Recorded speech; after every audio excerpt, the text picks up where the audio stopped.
Hi, everyone. Welcome to the 1005th reset of Vanessa Roman, my visual novel that is masquerading as a D&D campaign. My name is Maggie, I am your humble game master and artist, and these are my lovely players. Hello, my name is Graham. I sound a little different because I am a bit sick today, but I'm going to power through, and I am playing Princess Putarina. Don't think you can erode my confidence because I'm bolder than ever. Oh, did you had to have well scripted done. that. Yes. I may have. Slow clap. I can't follow that. All right, I'm Kyle, and I play Flynn Misselpot, stubborn monk and healer slash halfling with something to prove. Obviously wearing the most fabulous ascot slash ribbon that we got from a kobold, and I believe my friends called me Flinderella, but I have no earthly idea what they're talking about. Yes, my name is Bill, and I play Priz O'Near. And I absolutely know why he's Flinderella. But I don't know if we're going to talk about it if you haven't seen the last one. But anyway, I'm a bard by trade, and thrilled to be here. My name's Ryan, and I play 5'11" goblin warlock named Herb Gablano, and I have no idea what happened last time because I was told I was canonically unconscious the entire time, so I did not watch the VOD. So and I think that's a good place as any to start off, because as we kind of come into this session, Herb, your eyes flutter open as you awaken, and you don't really recall exactly how you came to be asleep. Everything's a little bit foggy. You remember there was an amulet, and then there was the bright flash of light, and then you don't really remember much else. As you kind of come to, let me put on some more dramatic tunes. As you come to, you're finally awake. you look up and see the faces of 4 beautiful women. And for a moment, there's that a moment of familiarity that perhaps you've seen them before, but as you kind of gain awareness, you hear their voices call out to you as you wake up. What do they say? Herb, you're finally awake. We were so worried about you. Oh, where am I? That's nice. That's so nice you're here. Welcome. All right. So glad you're finally awake. How you feeling? As your senses I'm return to not you, sure. as your senses return to you, Herb, you come to recognize that the beautiful women that woke you up are in fact your good pals, just in drag. And you also find yourself back in that old western town where all the people chased you off. Right. Yeah. Iggy and Vince are there. Iggy is participating in the drag as well, but Vince is not. And at the end of last session, it seemed as though you all were on your way out. Question. So, if I recall, we bought the potions, and then we made our way because we left Herb outside the gates, right? So we went there and we had to give it to him. But don't worry, Herb, you were covered in foliage and you blended right in and everything. Yeah. But we And you went definitely back don't have any out. brain damage. So how did this happen? Undefined. Here, hold on. There's a lot to tell, and I'm like loosening the noose that's still around your neck. Oh. There's been a bit that's happened since you fell asleep. When I see him do that, I walk over to his horse and say, "Ooh," and I start taking the noose off the horse. Oh. Interesting. Yeah. Out of context. Well, you look a little confused. Let me help jog your memory. And I do a twirl with my dress, and I whip my wig around, and then I go, I'm Putarina. Don't take me for granted, or I stalagmite disappoint you. Oh my God. How many of these did you write? We're gonna have to bring how I Putarina back talk. just so that we can keep doing this bit. Putarina's brain is on like a different level. Like Yeah. his drag has brought him to a new level of consciousness. I thought We're that just I changing everything. thought it would be great that I gave Flynn the like ascot and Herb his hat. I thought that was enough prep, but evidently I am getting out prepped by all of Pewter's amazing catchphrases.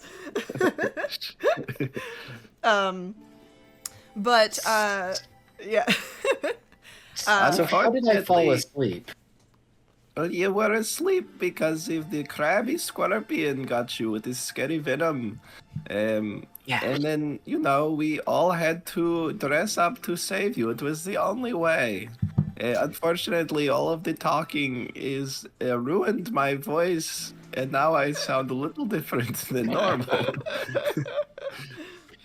Yeah, Well, no, well- you got attacked by a Scrabby, and you went into a Scrabby patty vegetative state, and I don't know, the only closest place that had a cure was, the Westonton town that, we're in right now. Yeah, luckily, the Yee Hospital was open for The business. hospital. Okay. I'm so glad right. we're Alright. getting to relive all these jokes again.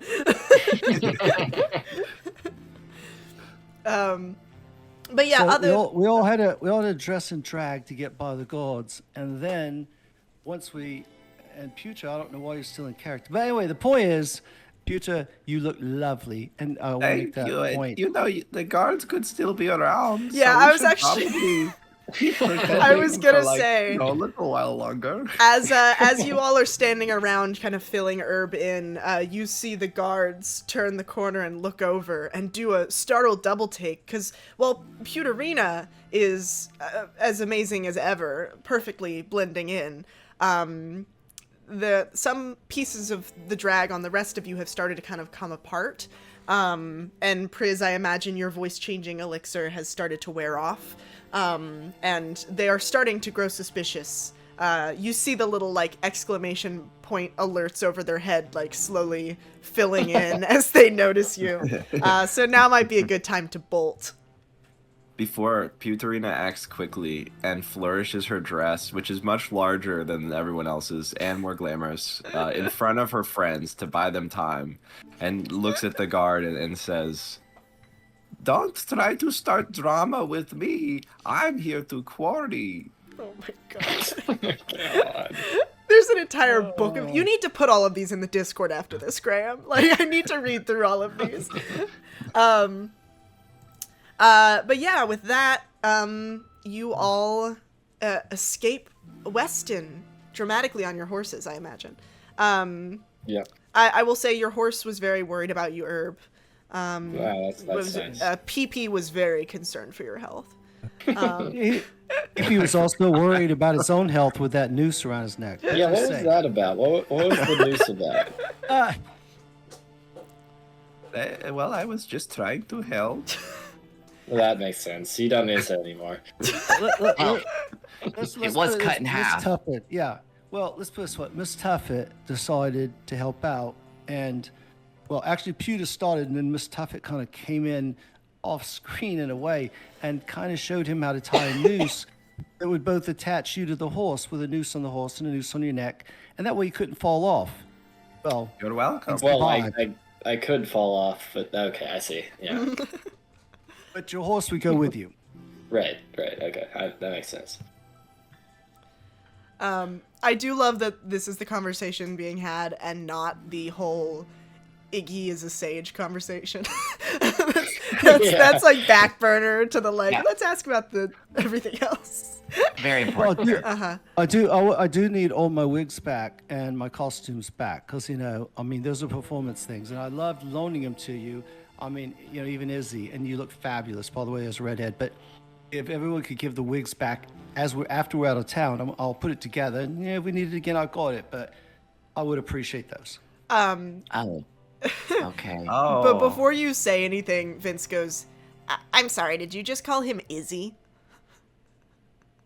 No, I called him Iggy. It sounded like you said Izzy. It did sound like you said Izzy. Iggy. Iggy Oh, leans over and is like, I wait. wasn't gonna correct him. I just I No, didn't no, want to be I was just rude." going to say, no, but your girl name, what was your girl name? Izzy? No, it was Iggy Iggy Azalea. Iggy Azalea. That's where I got it from. You were Iggy Azalea. No, you said You Izzy. You said though. Izzy, which was never on the table. It's Izzy and Vic. What if we called you Prig? Would that make you sad?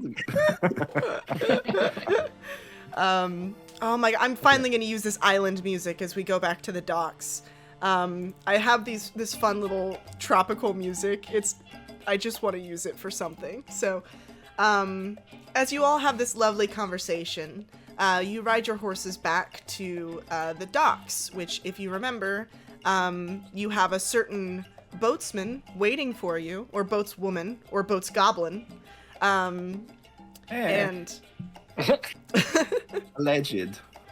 Legend Goblin.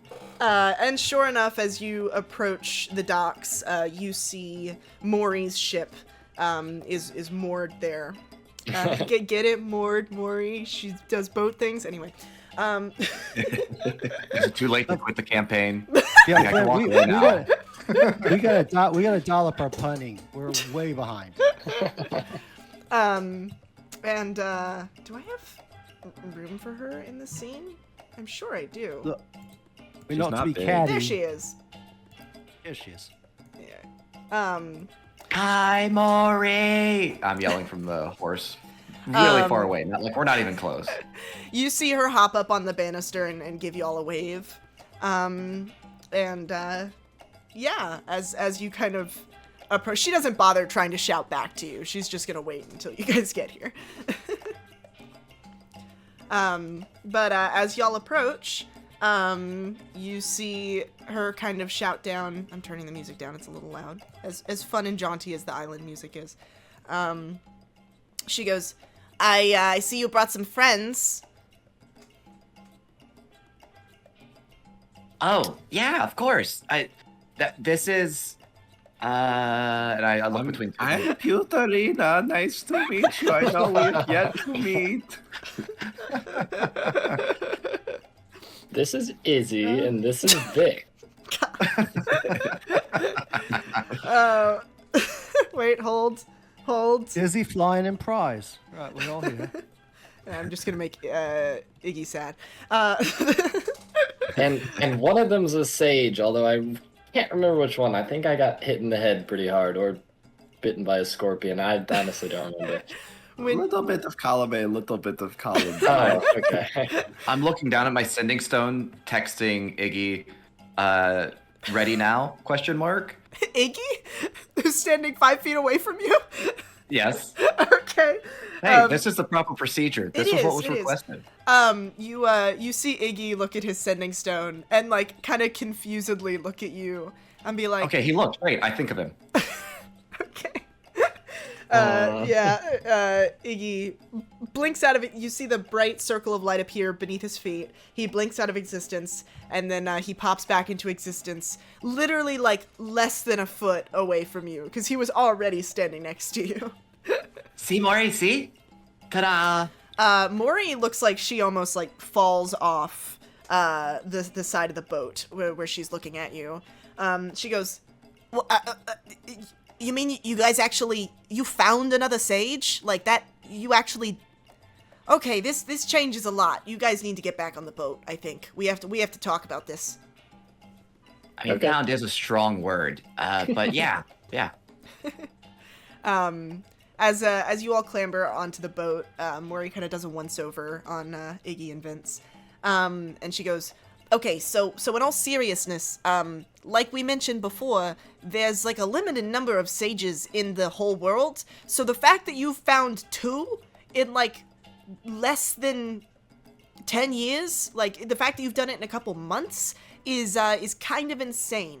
So I don't doubt you, because I just saw him, like, teleport and stuff, and I saw what you did to Leaf, the poor guy. So, What's wrong? I'm just sort of shocked, is all. I mean, I'm sure Elle's gonna be very pleased.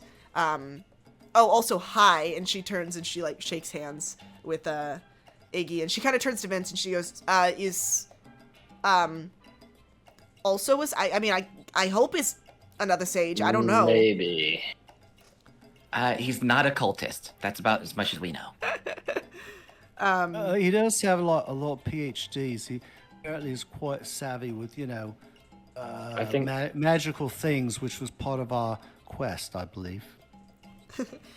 Vince does seem to kind of preen at that. He's like, well, I just think that, I probably have an above average recollection of magical items and such, and I was told that you all were in need of a scholar, a researcher, perhaps, and I'm just here to lend my expertise.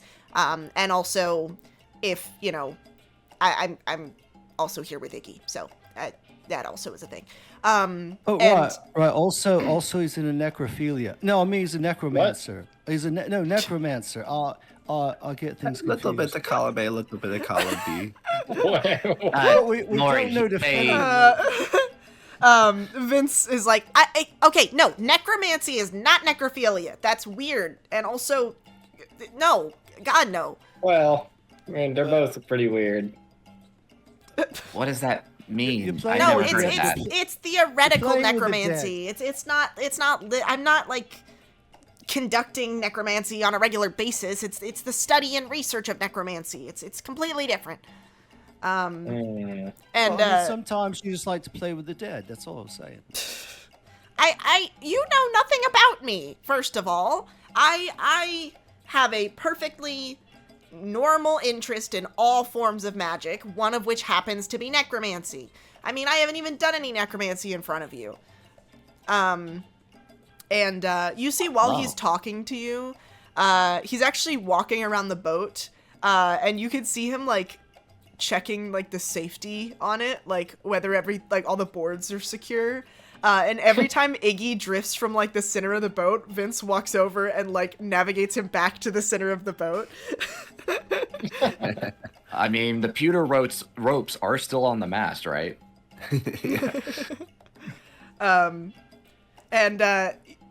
Yeah, you see him, Vince does glance at them, and, like, glance at Iggy, before Iggy goes, okay, I'm fine, like, I've been on boats before, and Vince is like, we can never be too sure, Plus, I've got dibs, and I run over and tie myself to the mast. For the noose. Do not. And Maury goes, well, I mean, all in all, I'm glad to see that the whole trip was a success. I mean, you kind of checked all the boxes, which is more than was, I don't want to say expected of you, but I mean, yeah, it was more than we expected from you, frankly. So congrats, that's great. That's the question. Yeah, sure. Well, I mean, if we bring one sage, that's one thing. But if we bring two, I mean, we get paid twice. Well, again, you were gonna get paid regardless of if you brought a sage, because we didn't really expect you to find a sage. We were more interested in the researcher, but you actually found a researcher and a sage, and you got them both to come live with us at the Citadel, which is kind of crazy. So, I mean, yeah, you're gonna get paid regardless. But, I mean, do you have any proof?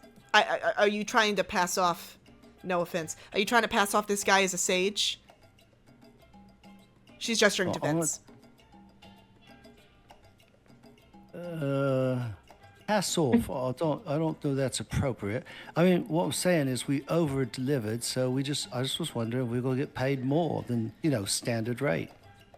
I mean, you're already going to get a bonus just for it being your second mission. I don't have all the details. I imagine that Elle has not done any of it, so I'm probably going to end up doing it myself when I get there. But my guess is that your salary is probably going to be, I think it's like $750 for this trip each. But I need to double check. And Priz, I know you're saying you wanted a bonus, but really the good bonus we got out of this trip is our new friend, Little Miss Tuffet. We did not have her before we got here. And I gesture to the gangplank where she was just standing and now she's gone. You see Maury like look around, and then she like turns, and Miss Tuffet is right behind her, and she goes, oh, fantasy Jesus, oh my god. Okay. Jesus. Okay, that one stays with you. If that is in my bedroom at night, I'm punting it off the side of the boat. Like, I'm sorry. I'm not can dealing with that shit. Oh, Yeah. don't do that. Don't. I do would that. I would also recommend don't tell Miss Tuffet not to do things. It just makes her want to do them even more. So you should really lock your door. Miss Tuffet starts Yeah. vibrating, and her eyes roll back into her head. You're lucky we just came back with Tuffet. I'm telling you, there was this freak doll that if we had brought that on board, I think I would have jumped ship. Oh, the doll didn't make it back. Thank Oh God, where? I look over my shoulder. Oh, did you guys see Gummy? You found Gummy? No. Nope. Okay. Gummy stayed behind. Maury just goes, I don't even want to know. The less I know, I think the better. And she starts prepping the boat for sail. And before long, you all are off. If I could, I just remembered that I forgot to return him. I've only summoned him, so he's been following us around but never returned. So just as the gangplank is about to be pulled, I'm like, oh wait, and poof, I return him basically further down onto the dock. Yeah, you do that, and Iggy, down from off the boat now, goes, okay, it seemed like a little short-sighted, and Vince flies into a full-blown panic, and he goes, no, he like rushes over to the side of the boat, and I imagine it's resolved pretty quickly, but they like throw. I imagine like running for the train. Yeah. Maury You can't jump in the water, right? Take a guess. Maury initially like throws a rope, and Vince immediately like shuts that down and like tries to like haul a plank over. He is struggling to pick up the plank, and then Maury, who is half his height, maybe less, walks over and easily picks it up and walks over and lowers it down. And before you all sail off, you do take Iggy with you, despite your earnest attempts not to. Sorry. I didn't think I it through. Eldritch blast him off the boat. No. First, you gotta put the big bottle Yeah. on the side. Before we leave, really quick, I walk over because it's already, the boat is swaying this way and that way. I walk over to Priz. I say, okay, Priz, I had my fun, but this belongs to you. And before I get a little seasick, I don't want to get it all dirty. So I gave you back your wig. Here you go. Okay, well, just don't say anything. And then I walk over to Flynn and I say, did you hear what the priest did not say to me? He did not even say thank you, Peter. Oh my god, What? Please tell me we're not still doing Pewterella or whatever it Like, was. I still don't understand. They call me Stone Cold, but in that dress, I was hot as hell, Like I said before, not to be catty, but, Flynn was the one bad-mouthing you earlier. I mean, I thought you looked lovely, but Flynn wouldn't give you the ascot. I'm just saying. Oh, hi, Priz. I don't remember inviting you to this conversation I was having with my friend Flynn. It's so cool how you just walked on over here, though, I didn't mean to eavesdrop, but you can see how big my ears are. It's a little easy to pick up sound. So I think we can all see how big your ears are, Priz. Okay, hold on. I'm sorry, friends. You're like possessed. I feel a little off today. I'm going to tie myself to the mast and take some meditation time to center myself with the boulder. Sorry, friends. He's really having like a Green Goblin moment over there. But yeah, you all are sailing off into the beautiful blue ocean. And any particular way you wish to spend your I forget how long I said the boat trip was. I feel like it's A couple hours, right? couple hours, yeah. 7 years. Oh, 7 years. Yes. it's an odyssey. Yeah. I'd like to ask Priz to borrow the ring for a second, the ring of Grammarian. Well, I mean, you can ask anything, but of course you're welcome to it. Hold on one sec. Alright. Then I'd like to cast Eldritch Blart and just see what that does. Just see what it does. You know, you only get one shot a day at this thing, but go. Yeah, well, we're on the boat. I figured I'd kill, Wait, have we Kill already? some Have we time, see already what that done? does. Have we already? I think Herb was the one person who hadn't cast one. Oh, go because I was for it. unconscious. Okay. You cast Eldritch Blart. And I can hold off on that for a little bit if you need. no, to, no, no, we're doing it right now. We're doing it live. In the distance. At first, you don't think it did anything. You're convinced that it was just a dud spell. And then you see about like 5 miles off to your left, a tear open up in the sky. And in the distance, you see what looks to be a human man dressed in a security guard outfit falling from the sky. And as he lands in the water with a sploosh, you see large tentacles burst from the sea and drag him under. And in the very far distance, you hear muffled cries as he is brought down into the abyss. And then the world returns to quiet. Do you guys see that? I think we just give up all our quests and we go after this. Like, I don't know, something's drawing me to whatever just happened out there. I agree. I think we have to kill the Kraken, whatever that was. Mori goes, "You are not killing a Kraken on my boat. No, do you have any idea how much the repairs would cost? You can go buy your One own boat boat. if you want to go fight the Kraken." Can we get a boat for 750 gold? You can certainly try, but you best not be fighting a Kraken with it. I don't want to be stereotypical, but I really don't want to go to the water if I don't have to.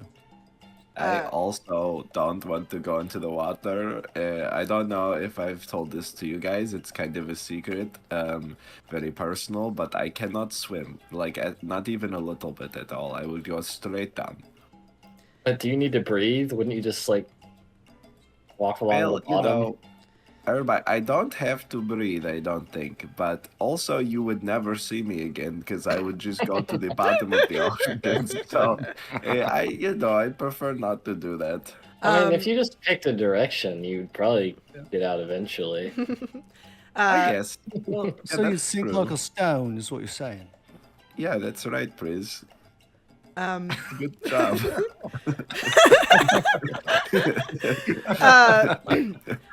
Vince also, he goes, for the record, Iggy also cannot swim. And Iggy kind of, who's hanging with Pewter, I imagine, by the mast. He's just kind of sitting next to him. He's tied on the other end. He hasn't tied himself up, but he's just kind of sitting there. And honestly, based on the two of them, it genuinely looks like Vince is more stressed about this boat trip than Iggy is. Vince goes, yeah, Iggy cannot swim.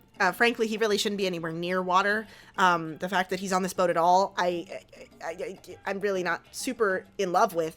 And Iggy goes, I mean, for the record, Vince also can't swim, so it is mutual. But I really don't mind. And Vince. Well, if neither of you can swim, the good news is that if the ship were to break, what are the odds that there's only one piece of wood big enough for one person? That it should be big enough you could both be on it, but who knows? And so wait, Vince, are you made of fire too? Vince goes, no, I'm not a big fan of swimming. I never really, I didn't grow up coastal, so it was never really a skill I learned. and then just generally I avoid it now. So, yeah. Oh, you could just hold your breath and float. Like, it's not a problem. Yeah, see, but that would require getting into the water, and I don't really want to do that. So, I'm good. I'm good on land. Just a general rule. You hear Mori quietly muttering in the background, like, "Oh my god, we got a crew of people, and more than half of them can't swim. This is a nightmare." It's okay, I can fly, so So you're fine. yeah, I'm fine. But yeah, yeah, I'm actually gonna switch. Sorry, we're gonna get rid of the fun little magical fire background real quick. I'm also putting Iggy and Vince away. Oh no. No. Overboard.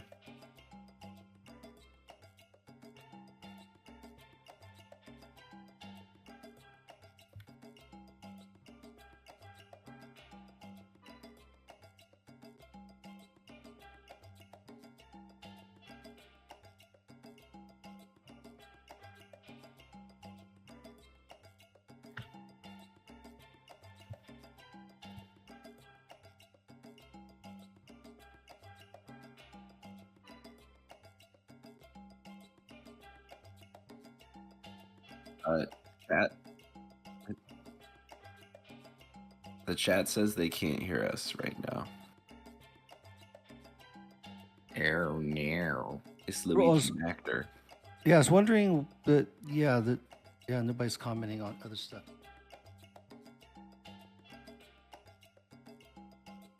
Mm-hmm. Or is it music?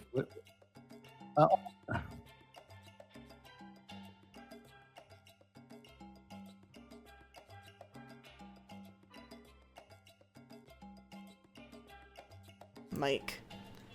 Okay. All right, It's kind of and we're important. back. You don't want to check that. I know. I'm back. Does she sound good? You would say we were treading water there Yeah, for yeah, a second? Okay. But for those who missed it, she said we all got 5 magical items. Have been yep. super. We're OP Everyone's as level hell 20, right now. and will be the rest of the campaign. For killing the Kraken. You missed that. Yeah, no, that's a little audio blip, but all is well. Yeah, you see the citadel glimmering in the distance. It's very metallic and shiny. So you see Mori kind of signal to you guys and be like, "Okay, make sure you grab your shit. We're coming into port." I've just been throwing it overboard, but I'll remember that next time. Wait, Pewter, did you bring any shit along for the dog when we get back? I mean, is that what you were bringing along? I don't think he's interested in what I'm putting out, but please, maybe you could have a talk with him. I'm sure he'd be very happy with whatever you've got available. I don't know where you keep your litter box on here, but if you present it to Chunky, I think he'd be very happy. Litter box. That's like, never mind. And as you all are approaching Oasis, Mori kind of gives you a heads up. She goes, "Hey guys, just a little heads up. There's always like a little bit of fog like right around here, so it might get a little hard to see. But we'll be through it in just a minute. As you kind of start parsing through this fog." If it's allowed, Mm-hmm. I don't really have anything to suggest that this is plausible. Mm-hmm. But computer blink his eyes and they shine like headlights into the fog.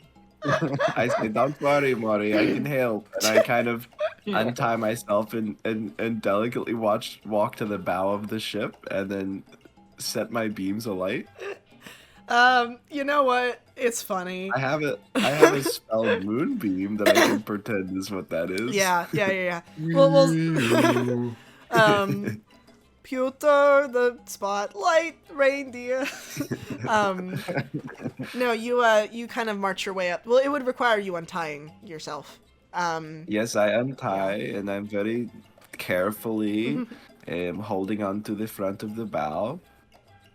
I think about putting my arms out, but then I don't do it because it's very scary. You see, as you're kind of looking in this fog, Pewter, you're scanning with your glowy special eyes, and you see kind of the shadow of some seagulls flying over top. And what's odd, Unfortunately, Moonbeam does do damage. yeah, to you the you seagulls. kill the seagulls. No, Oops. you glance up at the seagulls in the sky, and what's odd is that as you're watching them, they actually freeze in the air.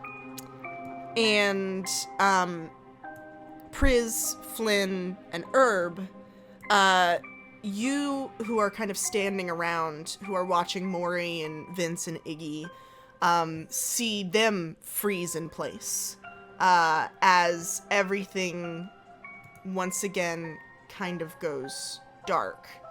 And you're remembering the last time this happened. And much like last time, a spirit appears in front of you. And she looks at the four of you. And then she looks around to the people that you've brought with you. She glances at Maury and Iggy, and her gaze lingers a little bit on Vincent. And you hear her kind of mumble, "You seem so good at making friends.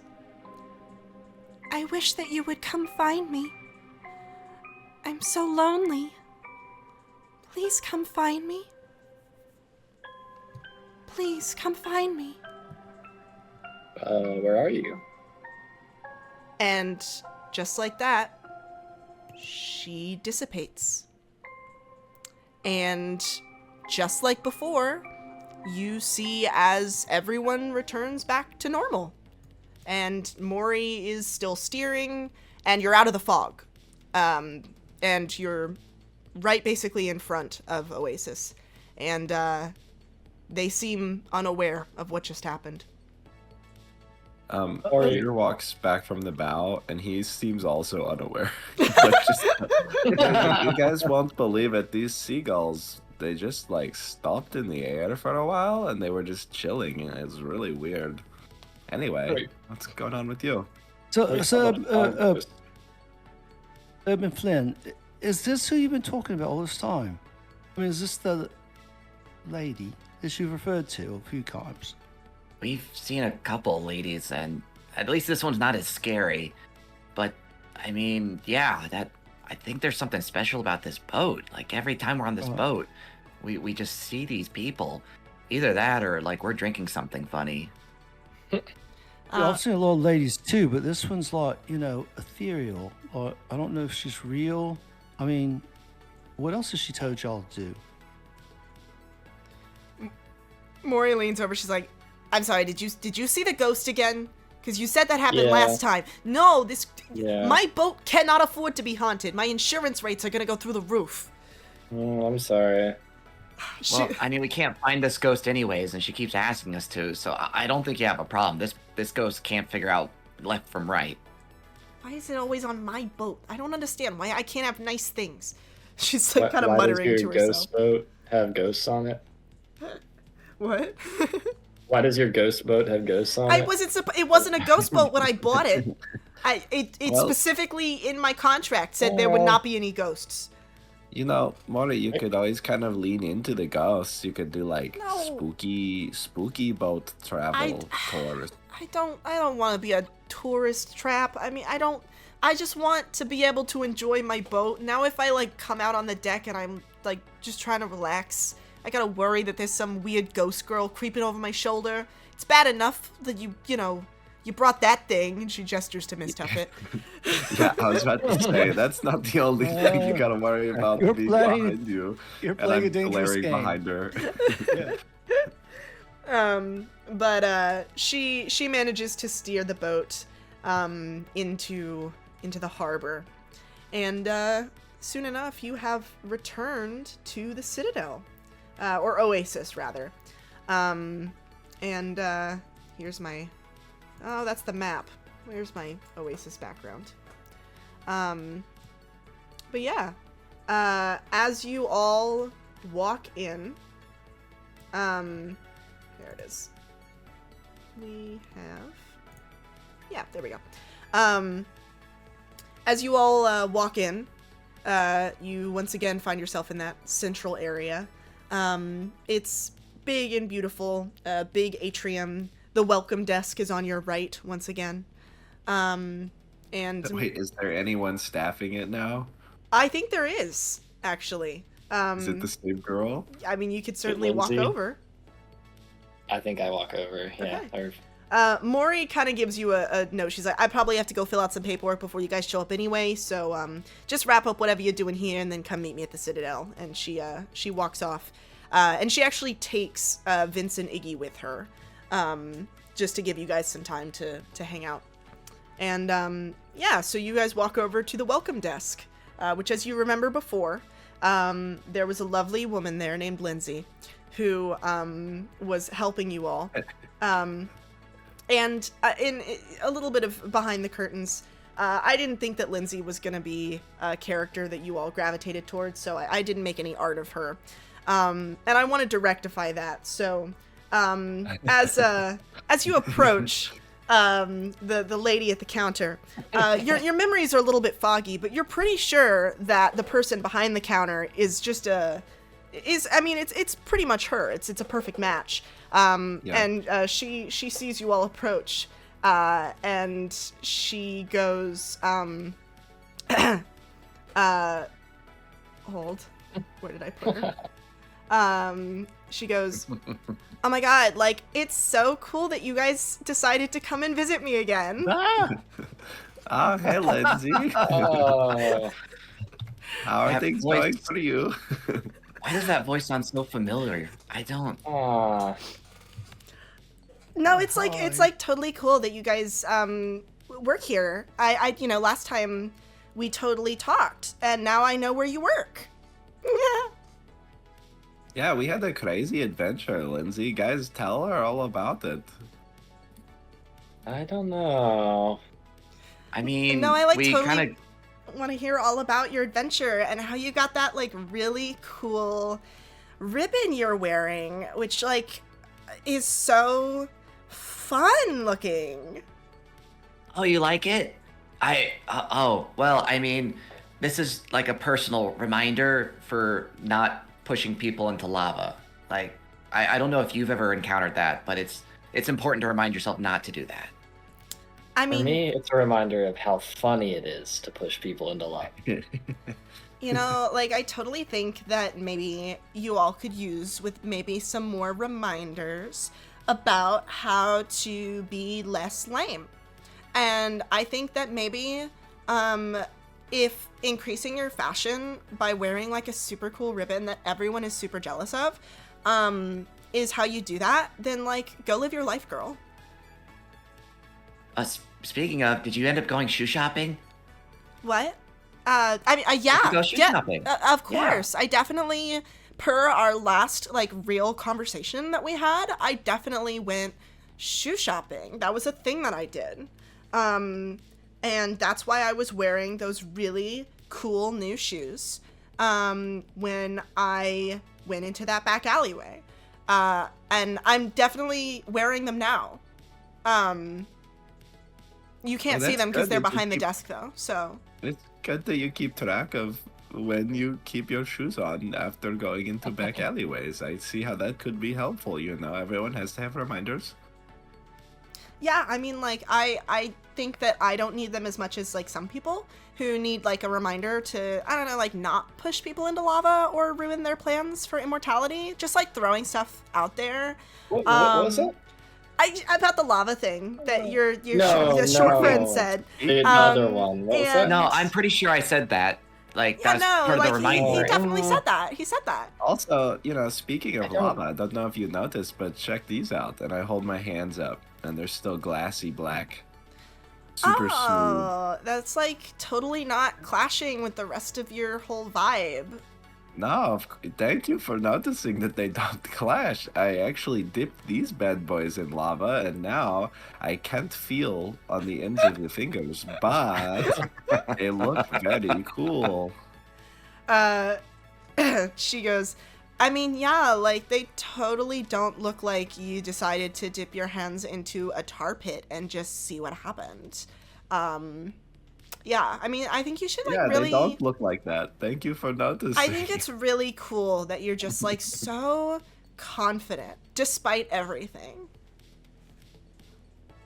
Yeah, Well- I mean, Yes, please.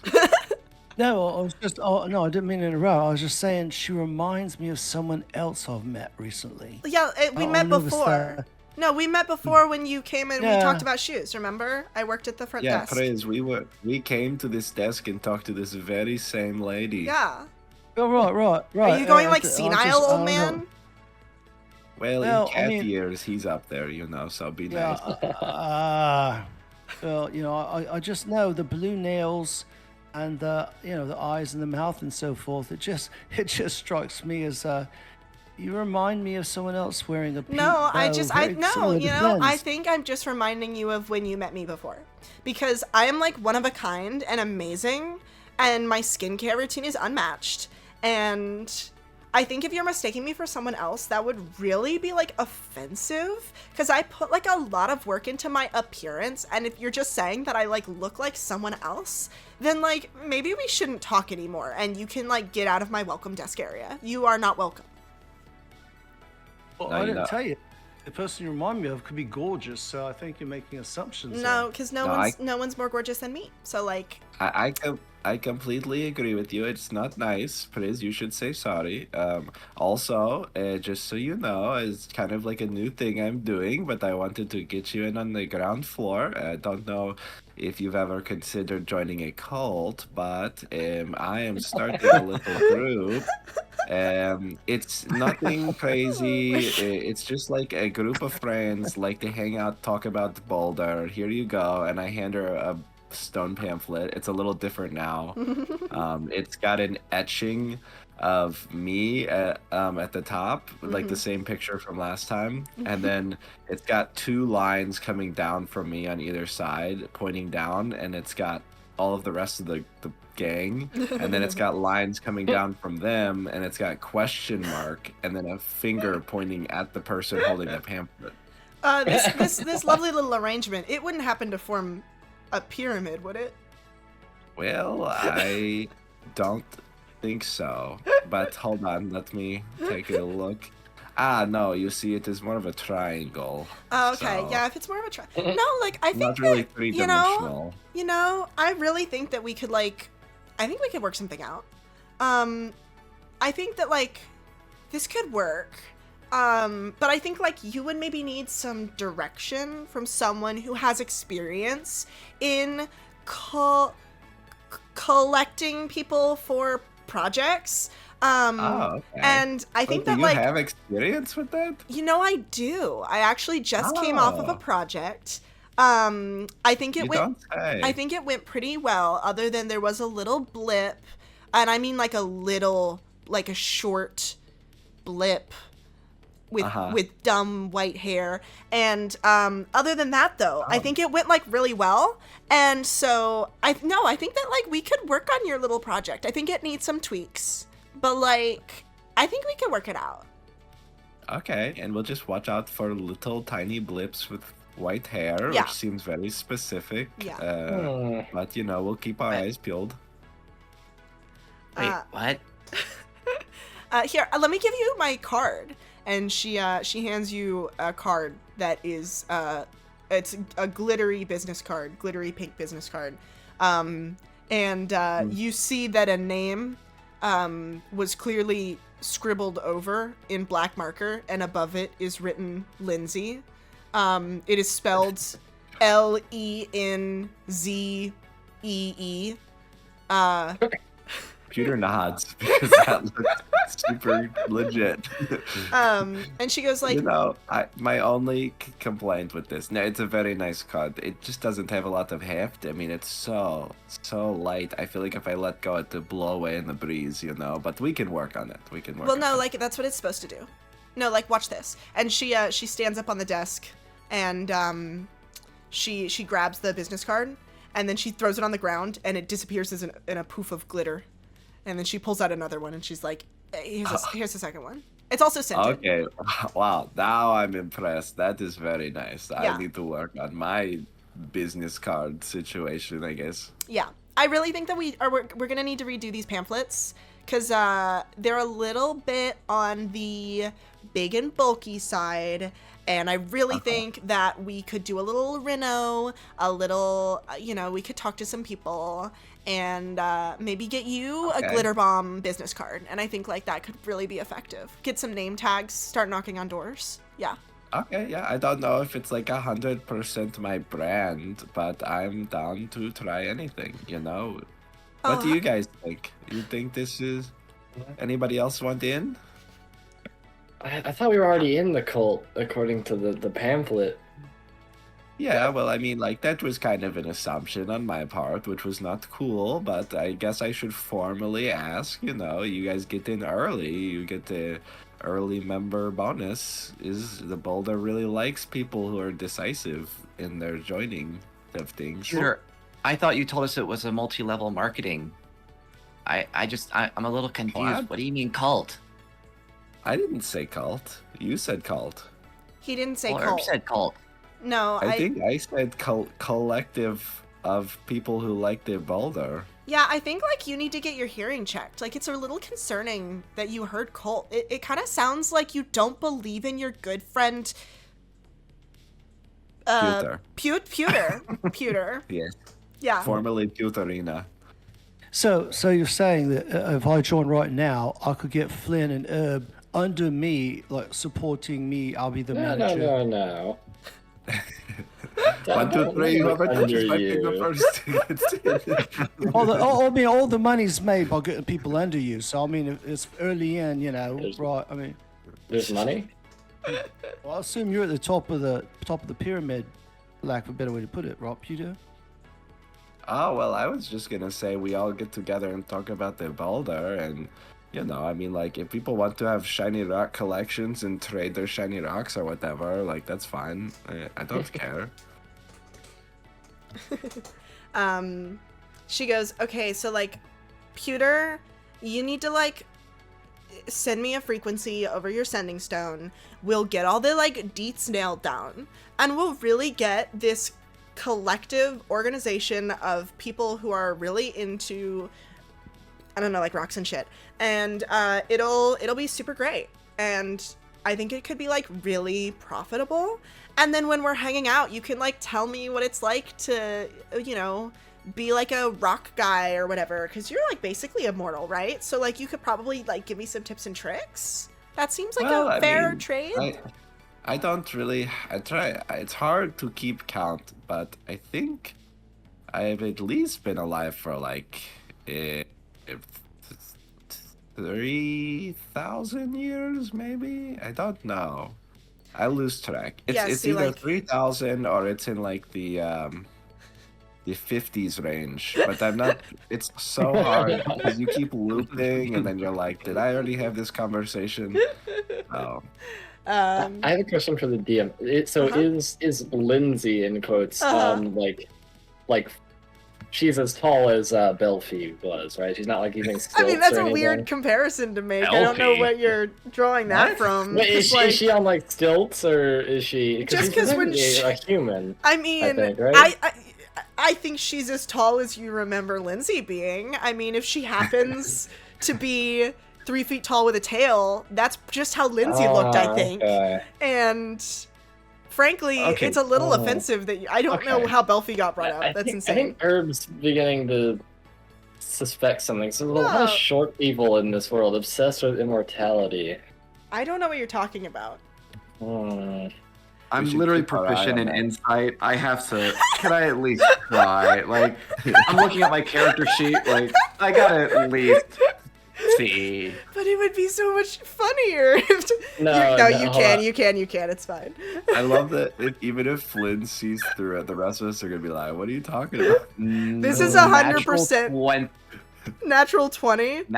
Natural 20 plus 5. Okay. This needs to be the like bear in the king's court type thing, where it's like, that's a bear, and everyone's like, take him away. How dare you disrespect Sir Barrington? So Paddington's a knight. Flynn, you think this might not be Lindsay?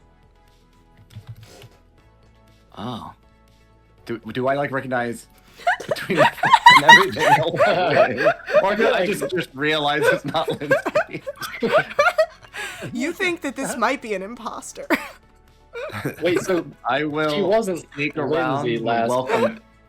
Yeah, I'm gonna sneak around the welcome desk just to Uh-huh. see like if she's standing on like a soapbox or something, or like Yeah. She's standing on several soapboxes. with the tail. Yeah. Got it. Yeah, she's got it. Yes. Is the eyes in Oh. the mouth? Is the eyes in the mouth not throwing anyone else? Yes. no, I don't. No, That's, I mean, that's you know, normal. the features people can't help, Mhm. Chris. We all have weird things about us to others, but to us, it is just who we are. Chris, you Yeah, should know this. I recently so- got these dental implants and they were like really expensive. So frankly, I think you should try and talk to a dental person about getting your teeth to look more like eyes. Oh, I guess you Wow. can see what you're eating that way. Yeah. Duh.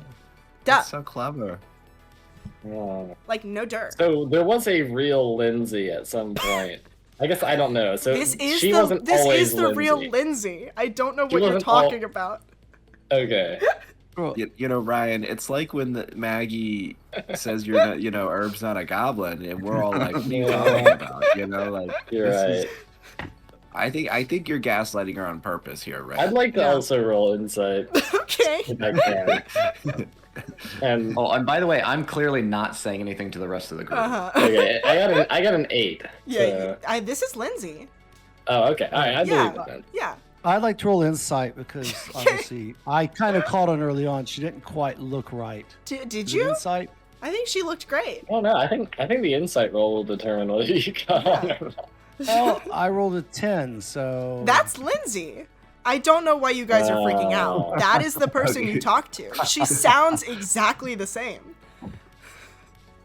No, she does. She does. She sounds Yeah. exactly the same. Right. And So- maybe she well- got some work done, all right? But really, it's a little judgmental that you're bringing it up. She might be insecure about it, all right? Yeah, she Well, got I've been like on a boat for a bit. she got shrunk by 50%. Obviously, the Sounds bleach good. treatment didn't work in her hair. It's looking a little bit like straw. It's looking a lot like straw, actually. Like I think it actually it might be implants. Well, she just needs to condition it better. Yeah, for but she's tweak. working on it, and she'd really appreciate if you didn't draw attention to it. Yeah, I mean, how do you get that burlap-like complexion? That's like No, it's a know, very- really long skincare routine, and it'd probably go right over your head. oh, it's from the top of my head. Will it make my hair shiny? I mean, I don't know if you really want to add to the greasy look. I mean, you're making a statement right now, and I guess it works for you, but like, I just don't know if you're really at the point where you are ready to start, like, looking at that kind of stuff. I think we well- need to wrap this up for some violence happening. Yeah, no, Maury's I- probably finished with the paperwork at this point. I'll go before we leave. Mhm. I will like sneak behind the desk and like tug the tail. Uh, I not so that anyone can see, just so Uh-huh. I get her attention. yeah. I am so happy you're alive. Oh, God. don't corrupt my friends or I will kill you. But like, I'm so happy you're alive. And I sneak away. Flynn, what are you Um, doing back there? Hey. Nothing. Well, you're Did you just before go back and grab her? Oh, no. before you I- sneak away, I feel Flynn, like and he while might the have before you sneak away and while the others are like discussing amongst themselves, she grabs you by the ribbon, and while kind of turned away where the others can't see, she lifts up the mask a little bit and she goes, "No one will believe you," and pulls her mask back down. I think Flynn has to do a stealth roll to see if we saw him like go and grab her. You guys are like seeking all the angles. Yeah. Fail on perception. All right. Let's see. Okay. Sure. I'll roll some stealth. She's a That's master a of sweet disguise. 12. Become another Reroll. person. I Opposed think perception. so here's what I'll say. You guys do see him go back there, and it kind of seems like he's chatting up Lindsay. I mean, they're kind of whispering to each other, and you can't Oh. quite overhear it, but like, I don't know. Oh my gosh, Praise, are you seeing this right now? I mean, whatever makes you happy. She looks a lot like a burlap bag, but you know, Well, you know, Flynn. maybe he's got a type. I don't. Flynn really liked his shoes. They were made of leather, so maybe he's just into Like, that sort of thing. That's not at all the same thing. It's yeah, the potato, you know. Potato, Peter has potato. fabric blindness. But yeah, at this point, if you Yeah, guys they'll want see me. They'll see me walk out like looking a little like bashful, and come back to the group. All right, let's keep going. I mean, there's only so many short girls in the world like that. but yeah, you guys go get him, Flynn. Okay, sorry, I'll stop. You're I can tell we're all just walking. We're trying to walk with Yeah. purpose. you all walk back to the Citadel. And as you kind of enter the building, Maury is standing there, and she kind of shoos you up to the main office. And you all walk in, and behind the desk, looking amazing as always. Oh my god, hi! Oh, I missed you all so much. Hey, bestie. Hi, bestie. Oh, you look amazing. Flynn, I love the little piece of fabric that you have there. It's great. It's a wonderful color Oh. on you. Thank you. Herb, loving the headwear. Really, you. it really Thank you. suits your face. It's a And, religious conviction. you know, be proud of, you know, be proud. Maury told me that you all found a sage. Is that true? Yeah, Yes, it's right. It's very true. I think so. That is. I'm texting. Why? That is so amazing. I'm verklempt. I'm so proud of you all. I never doubted you for a second, and it is my personal honor to give you your payment, which is also just part of your contract. But I want you to know that I'm very proud of you. And she gives you each 750 gold pieces. As always, this is so unnecessary. I mean, we don't even really want it. But You if- don't want yours, Peter? Well, I mean, it does match my other bag that I have around my neck, so I guess I'll wear both of them, you know, like, so they're kind of matching on either side now. But other than that, no. This gold's gonna come in handy, guys. These sages are getting expensive. She goes, oh, one more thing. Someone, I shan't say who, was very excited for you to return. And from underneath her desk, you hear a jingle and then a little trot. And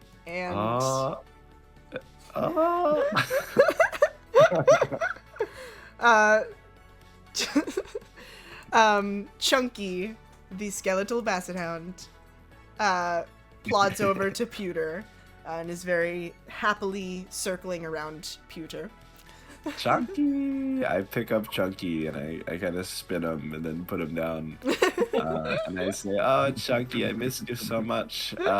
I do have to tell you that you have a new little sibling, and I want you guys to not be mean to each other. Be very nice, and introduce you to Miss Tuffet." And I gesture to the lamb who's standing in the doorway, blocking us all in.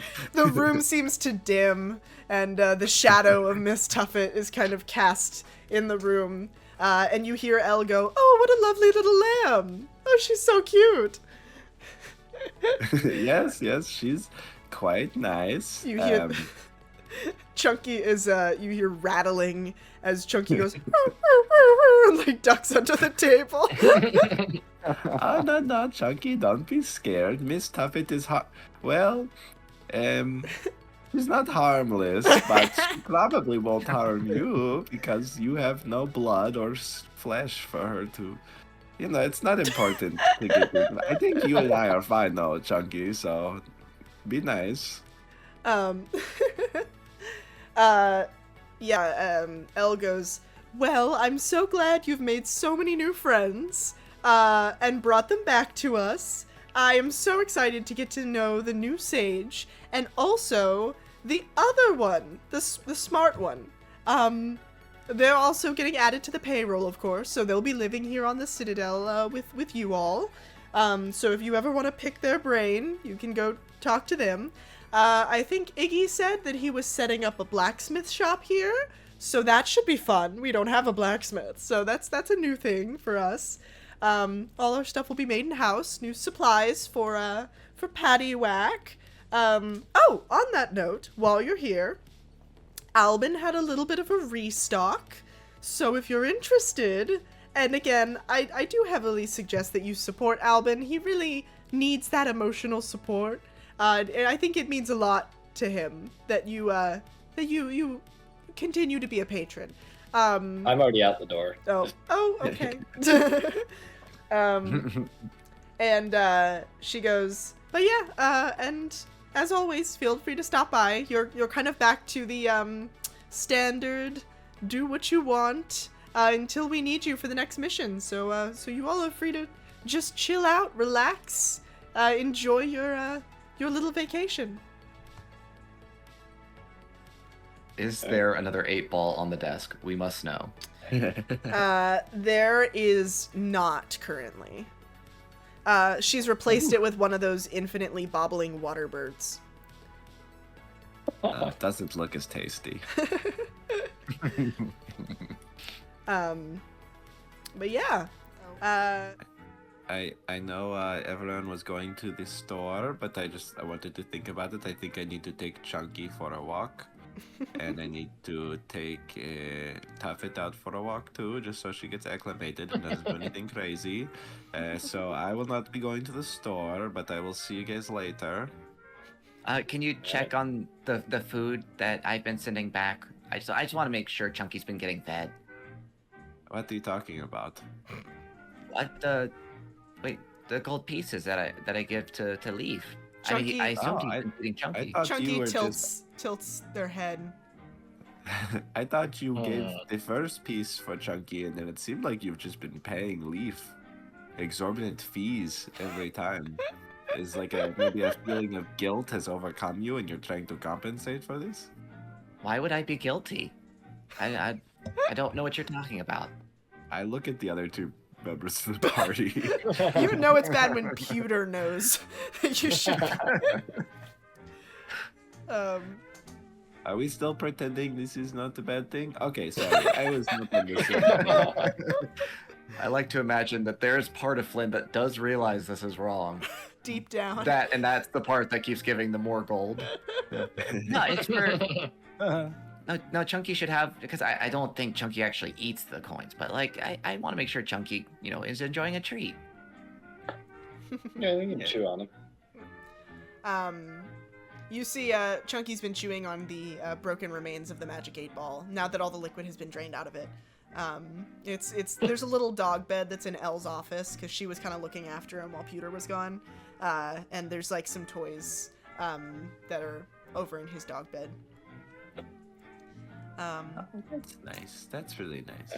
I am sprinting. Just to the sprinting to store. the shop. All right. Yeah, the shop is how it looked before. I arrive completely out of breath, and I quickly say, "Menu." Oh wait, the jacket and the boot, the clogs are still there. Oh Yeah. yeah. So I Those didn't. are just the floor models. Those are the floor models. Yeah, those are the floor Those are made models. of wax. I may or may not have prioritized drawing a certain, definitely not kobold into the scene instead of drawing all of the different shop items. What are you talking about, Maggie? Yeah, I thought Lindsay really deserved the art, and so I Oh, put yeah. the priority on drawing Lindsay because I felt like she was just such a fan favorite. But And you're right, she's not a kobold. That would yeah, be crazy. she's not a kobold. That'd be weird. But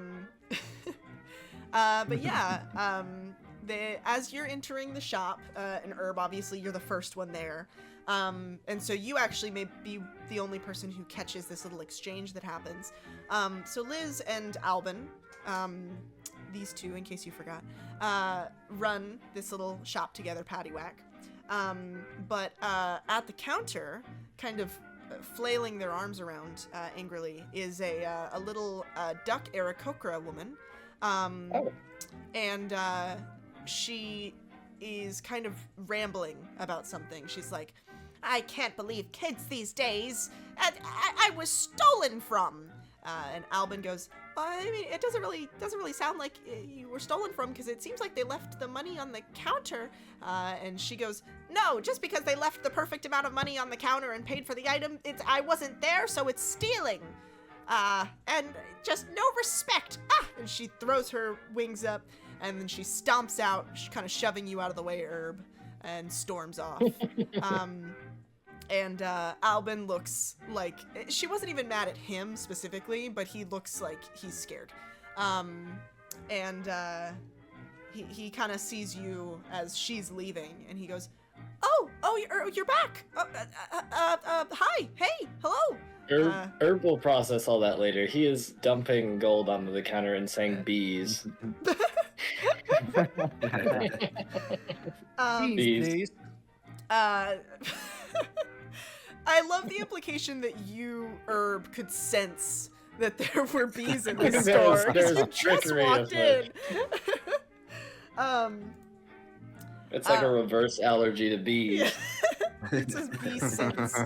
Also, disregard the fact that I forgot to update the amulet. We're just gonna, you know what? We're putting the amulet away. It's dead Oh. now. No, actually, I've been prefer- thinking about Iggy for the past 5 minutes. No. Nothing's happened.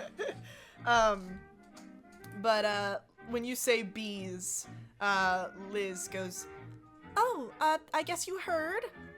It's been sort of my recent project, and it's gotten a little out of hand, admittedly."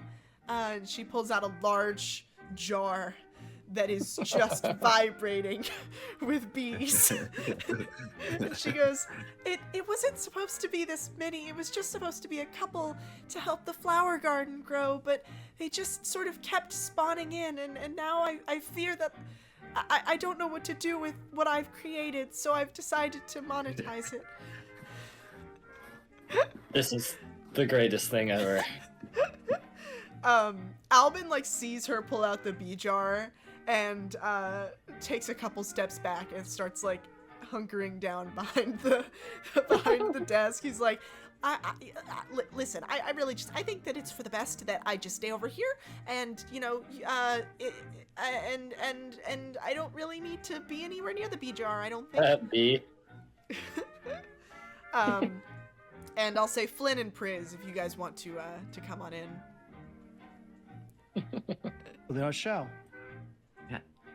Oh wow, matching coats. I liked mine so much. Should I buy another one? Albin goes, "Oh, I'm sorry. That was just, we had sort of an empty space where the coat was, and I didn't know what that's just a normal coat that I sewed together. It doesn't actually have any magical properties. I thought it looked weird if there was nothing on the shelf, so, sorry." Oh, okay. No worries. I didn't want a second coat anyways. He goes, Flynn, I mean, do you have a preference of something? I don't want to jump in and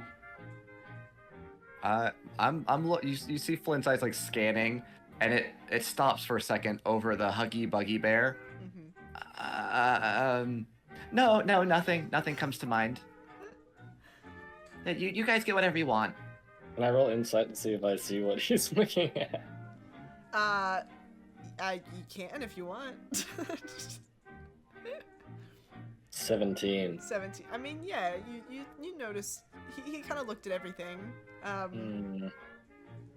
There was a fondness in Flynn's eyes. You just kind of catch a like, oh, it reminds him of something, but you don't catch what.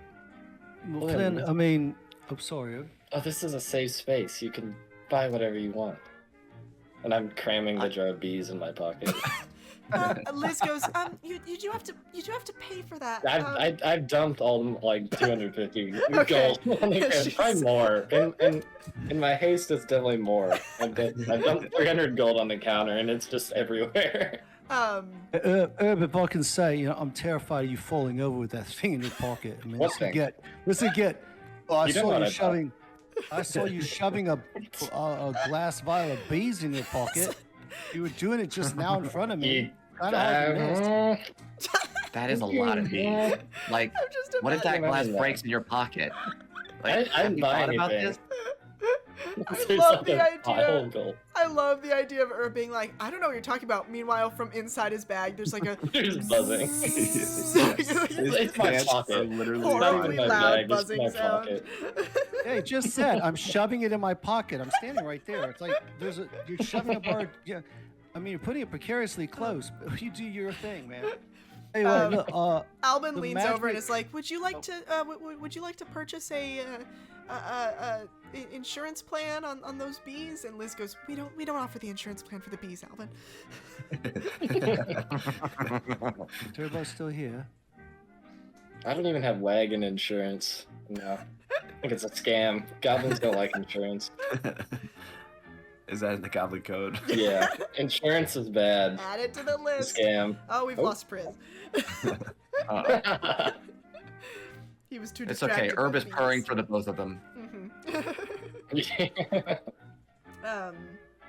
But yeah, while they're kind of walking around, Liz is sort of dusting up the place, trying to make it look nice.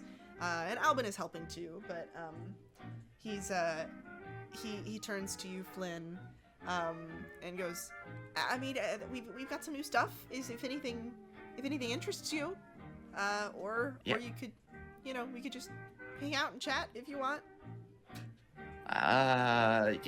No. I'll get. I'm an adventurer. I'm gonna get. The horn looks powerful, and I like quickly glance away from the buggy bear. Yes, that's a proper adventuring item if I've ever seen one. I want that one. Lynn, it's okay. I don't know what you're talking about. Albin gets the horn off the shelf and he goes, "Oh yeah, this is I picked this up. It's called the Horn of Muffling, I think. That's what I've been calling it. And it does one of two things. Either it casts the silence spell, or it is so horrendously loud that it temporarily deafens everyone who hears it. We haven't figured out exactly which one it is yet."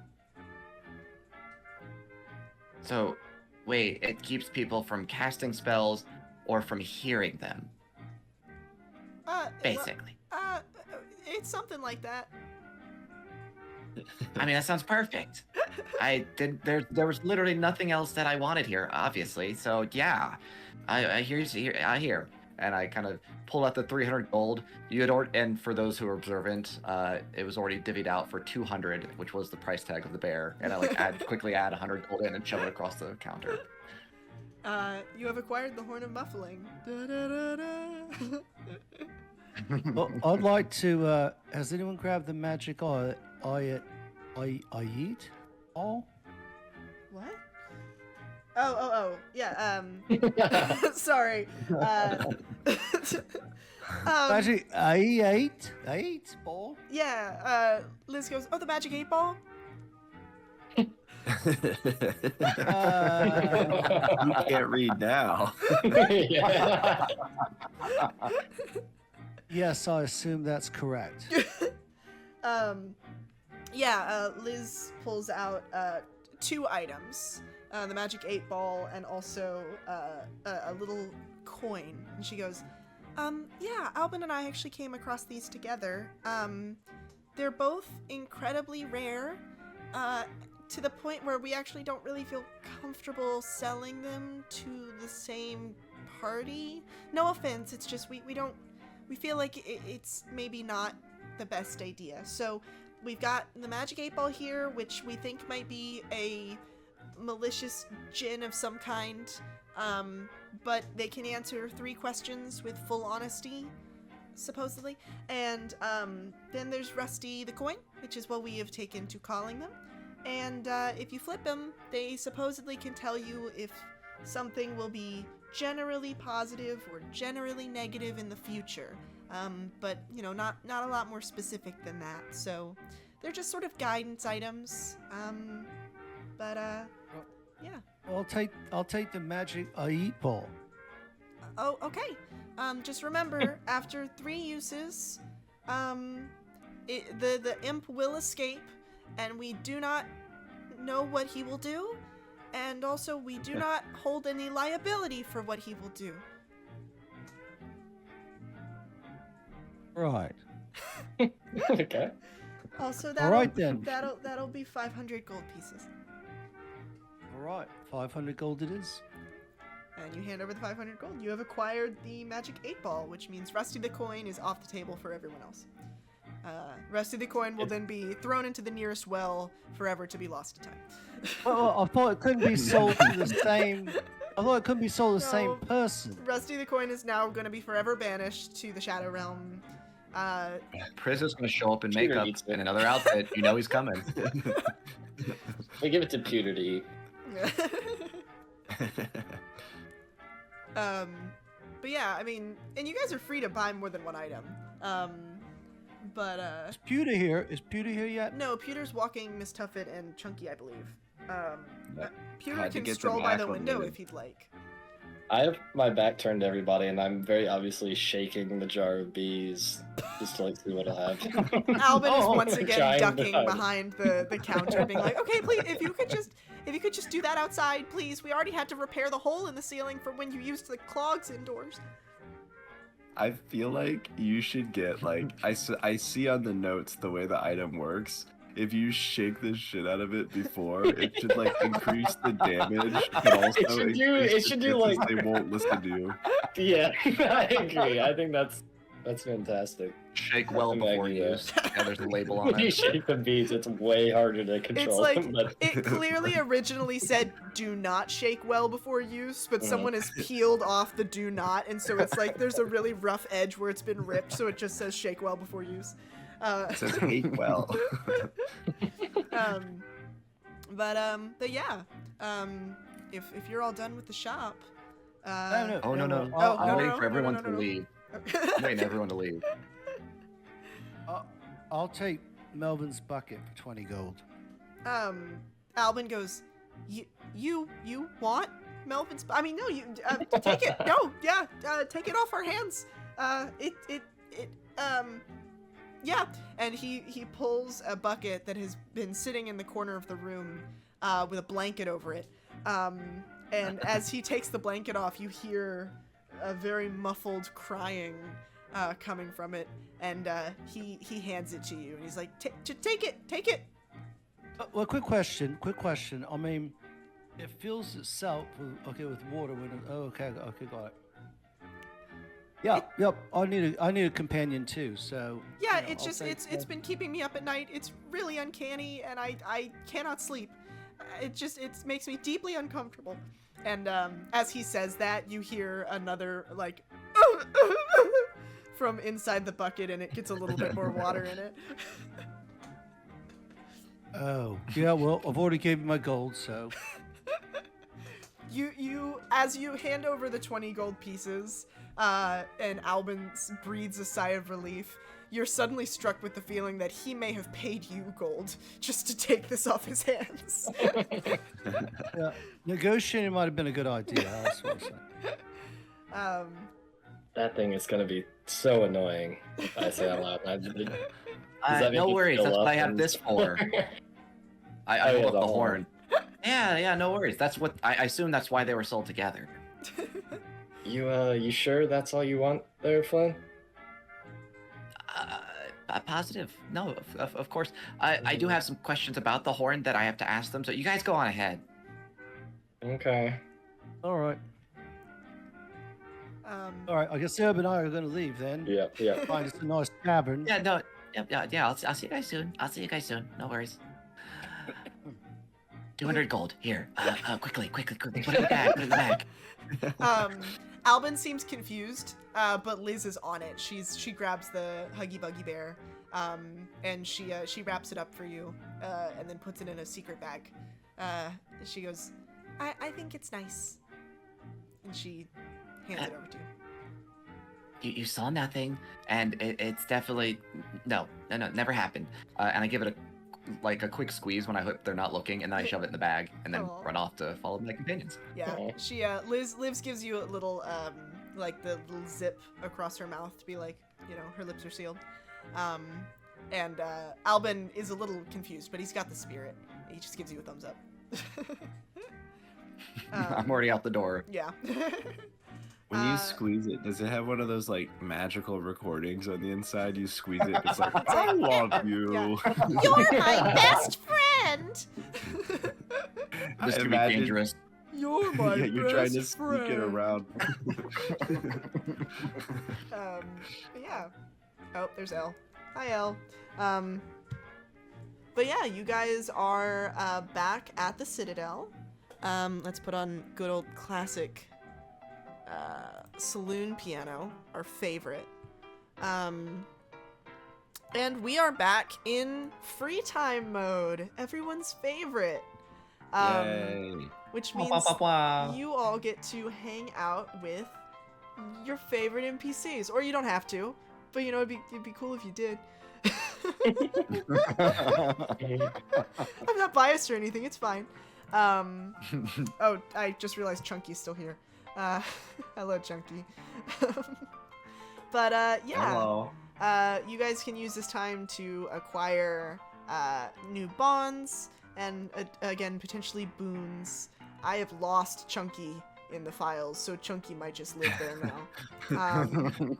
Where is he? Oh, there he is. That's okay. I put Chunky on my head. Okay. So Chunky got tired halfway through the walk. Yeah. And by halfway, I mean immediately.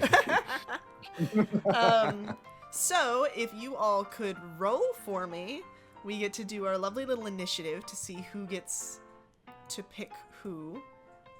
I got 13. 13. Yes. Wait, are we actually rolling initiative, or is it just a d20? It's just a d20. It's not initiative. Oh, okay. I got an 8. Okay. I got an 8 as well, actually. Uh-oh. Well, I got a I got 3, a- so I'm last. What? Oh, I went last time, but I rolled a 9. I assumed I was going last, but no. Lo and behold, it's Oh, Flynn's time to shine. Wait. 3 No. plus 4. 3 plus 4. So you rolled a 3. So you rolled a 3. So it's still a tie. It's just a tie. All right. Let's. The way we're gonna resolve this tie between who's the 2 3s? It's Pewter and Priz. No, I got an 8. Oh, you got an 8. Okay, so it's between Yeah, Herb and it Priz. was 8 minus 1, so it should. But you said it's just the 8, so. Yeah. So Flynn's at 9, Pewter's at 8, and then Herb and Priz both got 3s. No, I got an 8. Oh, yeah, I rolled 3 plus 4, but if it's straight Oh, roll, I got a 3. Okay. All right. Praise is just. So there's 2 8s, Yes, 2 8s. Okay. I believe. and then I think it's pronounced I8. so You're between right. I 8. so Priz is definitely last and Flynn's definitely first. Between Pewter and Herb, whichever one of you gives me the sillier fun fact about your character gets to go first. Okay.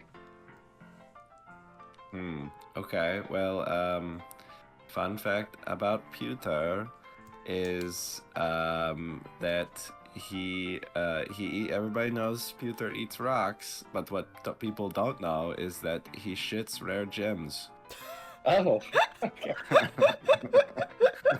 I recall seeing a lot of gravel rolling around the boat. That's vomit. That's Look at different. that's vomit. Yeah. It's not processed all the way. It came back out. But when he does the number 2, he it's diamonds and rubies and sapphires, which he quickly disposes of because it's filthy. It's disgusting. No one wants to see that. I don't think I can spontaneously beat that. I think Just for conceding that to Pewter. yeah, I think we're conceding that to Beauty. Well, you gotta try. Yeah. Okay, all right. Wait, does Herb also? Is this just? Just Herb also It's It's actually much more startling coming from Herb. That might be a medical Yeah. condition. Maybe it's normal goblin. I know it's the opposite. When Herb eats rare gems, he shits normal. That's because that's the most normal his diet gets. Since Yeah. other than that, it's just like horse glue and like. He can fully digest rubies, sapphires, and I'll So give if it he's to ever- Herb for iron stomach. No. What you're saying is, I feel like I piggybacked off of it. Alright. Well, I mean, if you have any other fun facts, I love doing this. I think Nah, it's that's fun okay. to. I find it interesting that Herb can digest Pewter's shit. Well, Hey, there's other places they Yeah. can come from. He can go buy them very expensively at jewelers.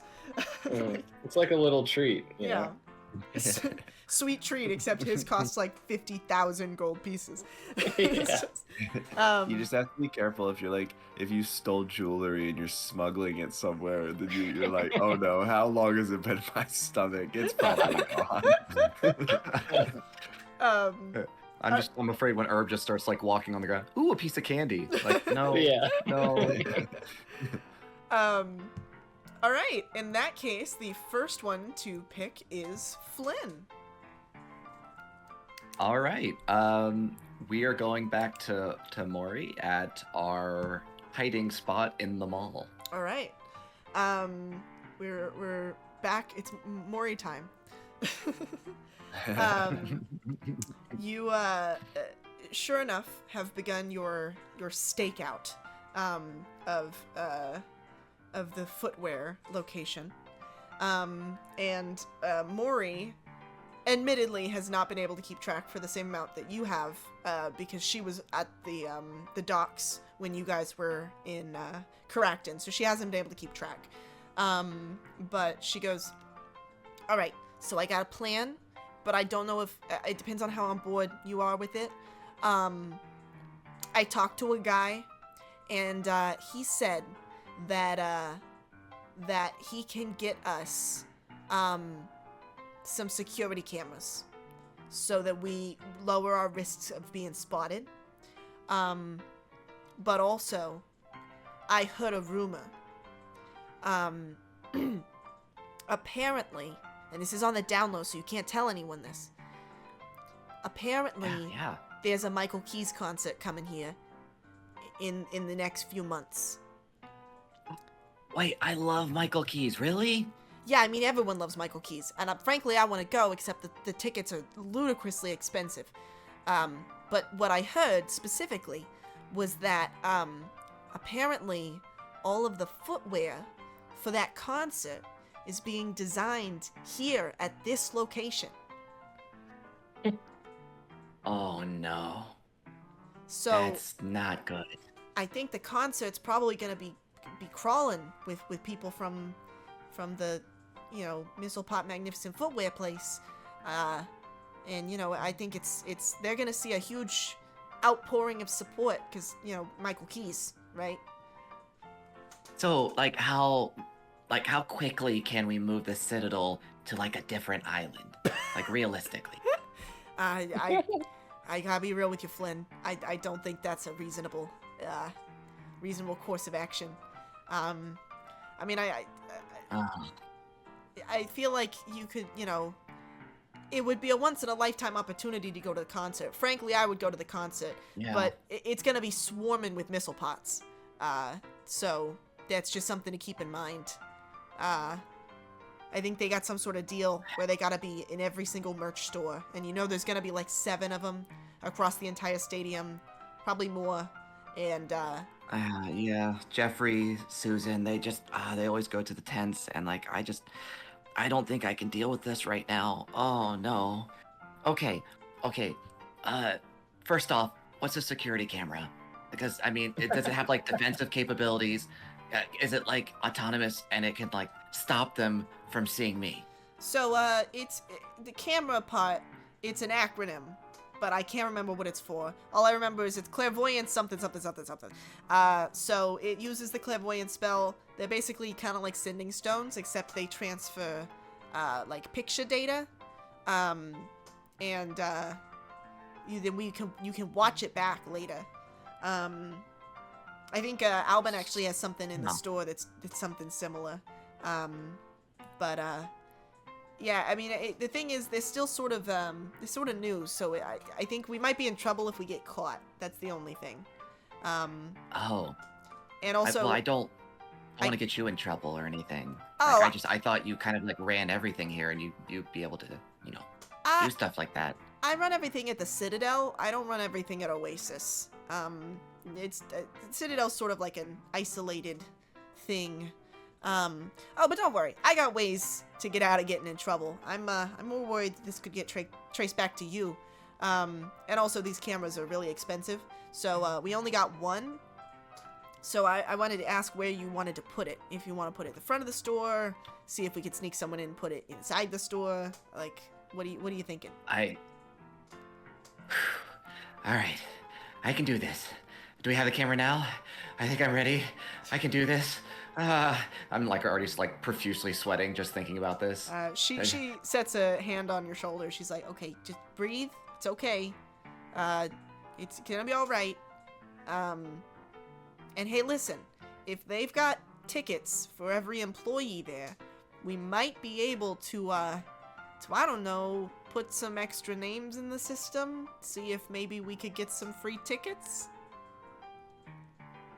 Oh, that's so much better, because, I mean, usually I just have to say who my family is and we get tickets, but I don't have to put my name out there. That helps. That's better.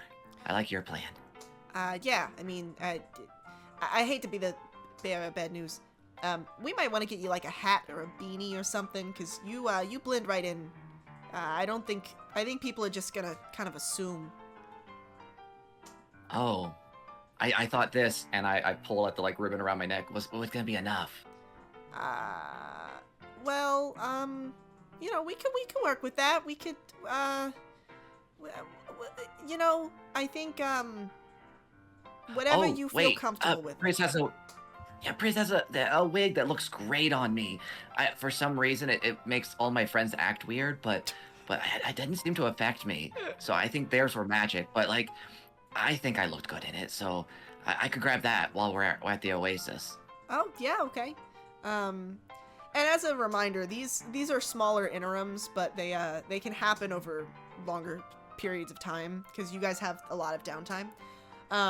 So I'll say that if Priz is willing to loan out the wig again, that Flynn can come back with the wig. I mean, I was gonna go anyways. Yeah. I'll run over. If he's around, great. I'll ask. If not, I might poke into his bag and see if I can grab the wig. All right. Well, it seems like he might be away from keyboard at this point, so wig's yours. Just taking a cat nap. Yeah. As you get back, it's just as bad as before. Yeah, no. When you get back, you much see better. Maury like holding a kind of a hand over her face, and she's like, "Okay, no, we're fixing this." And she has you like toss your hair down, and she fixes the wig so that it actually looks correct. And then she takes your little ribbon and she ties it around the hair to help like hide the seam where it's connecting like the to your forehead. And she goes, "See, now you look a lot more like not a missile pot, if that's your goal." Can I propose a joint? You can tell me to wait my turn, but can I propose a joint scene because I was also going to the footwear store? I imagine like, let's just. What if like let's not coordinate it? I would just say like we are ready for espionage 101, and you were the first person we run into the store. Yeah. Um, Like from your hiding spot, you see me like walk into the store. You're trying to lay low. You've got your dark wig with the ribbon. And Mori is just acting casual, but she's not disguised in any way. She pawns the security camera off to you, Flynn, when she sees you, Herb. And she kind of nudges you, like, go the other direction, like, away from Herb. And she goes, hey, Herb, fancy seeing you here. Look at this shelf over here. And she's, like, pointing to the other wall to give Flynn a chance to go away. I was like half ready to wave. Yeah. You're being nice to me.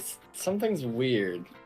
Oh, well, I think we really got off on the wrong foot, you and me. And I think that maybe we can bond over our love of footwear. She gestures to the wall and she goes, look at all those soles and heels. Good quality stuff there.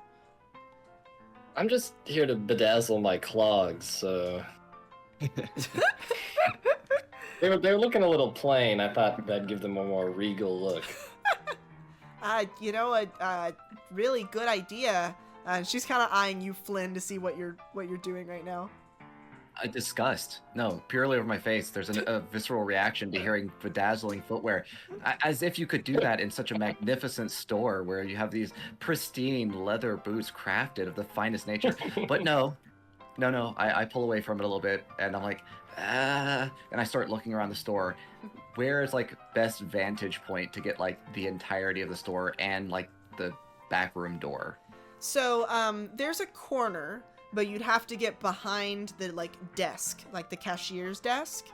And there is currently a halfling that you don't recognize, that you don't believe to be part of the Mistlepot family, who is behind there, maybe just 9 to 5 minimum wage worker type thing, scrolling on their sending stone, watching. I think that we confirmed that videos do not exist. So they're all just like iFunny comics. Oh, no. We're living in the worst. This is a dark timeline. We've crossed over. Yeah. And while you think that behind the cashier's desk would probably be the best vantage point to see both the back door and the store, it would also give you access to their notebook, their employee notebook, where you do actually see the word Michael Keyes flashed there. Okay. I will approach the counter and like... Flynn does not know how to disguise his voice. This is established as a character trait. Hi. I am here to purchase the Windlace Walkers. The special ones from last year, third generation. I mean, and I'm looking around to make sure they're not like in stock on the shelves. I'm trying to think of the most obscure one. The sweat coming down from the wig. Yeah, a size like 4. The halfling behind the counter who's like chewing gum is like, we can like get that. Let me go check. Have you checked the wall? Like, is it on the wall maybe? And she like points over to the wall. I realize the folly of my plan. I look over. I didn't do that, and I start walking away as quickly as possible. And she goes, And okay. And she goes back to scrolling on her sending stone. 2 seconds later, I come back. It wasn't there. I checked. Oh, like, damn. Let me go, like, check in the back, I guess. If it's not an inconvenience. She's like, no, it's like fine. And then she gets up with like the biggest sigh and like stands up. She's like, and she like walks over really slowly, like just clearly making it obvious this is the biggest inconvenience for her, even though she is doing literally nothing else at the moment. As she walks into the back room, leaving the cashier unmanned. For the first time, there's actually halfling accessible things because there's a stool, and I assume a step stool. So yeah, I go up. I immediately try to jump as high as I can and like slap the camera against the corner of the shop. Yeah. You I imagine you're pretty successful in that. I mean, you can go roll an acrobatics check for me.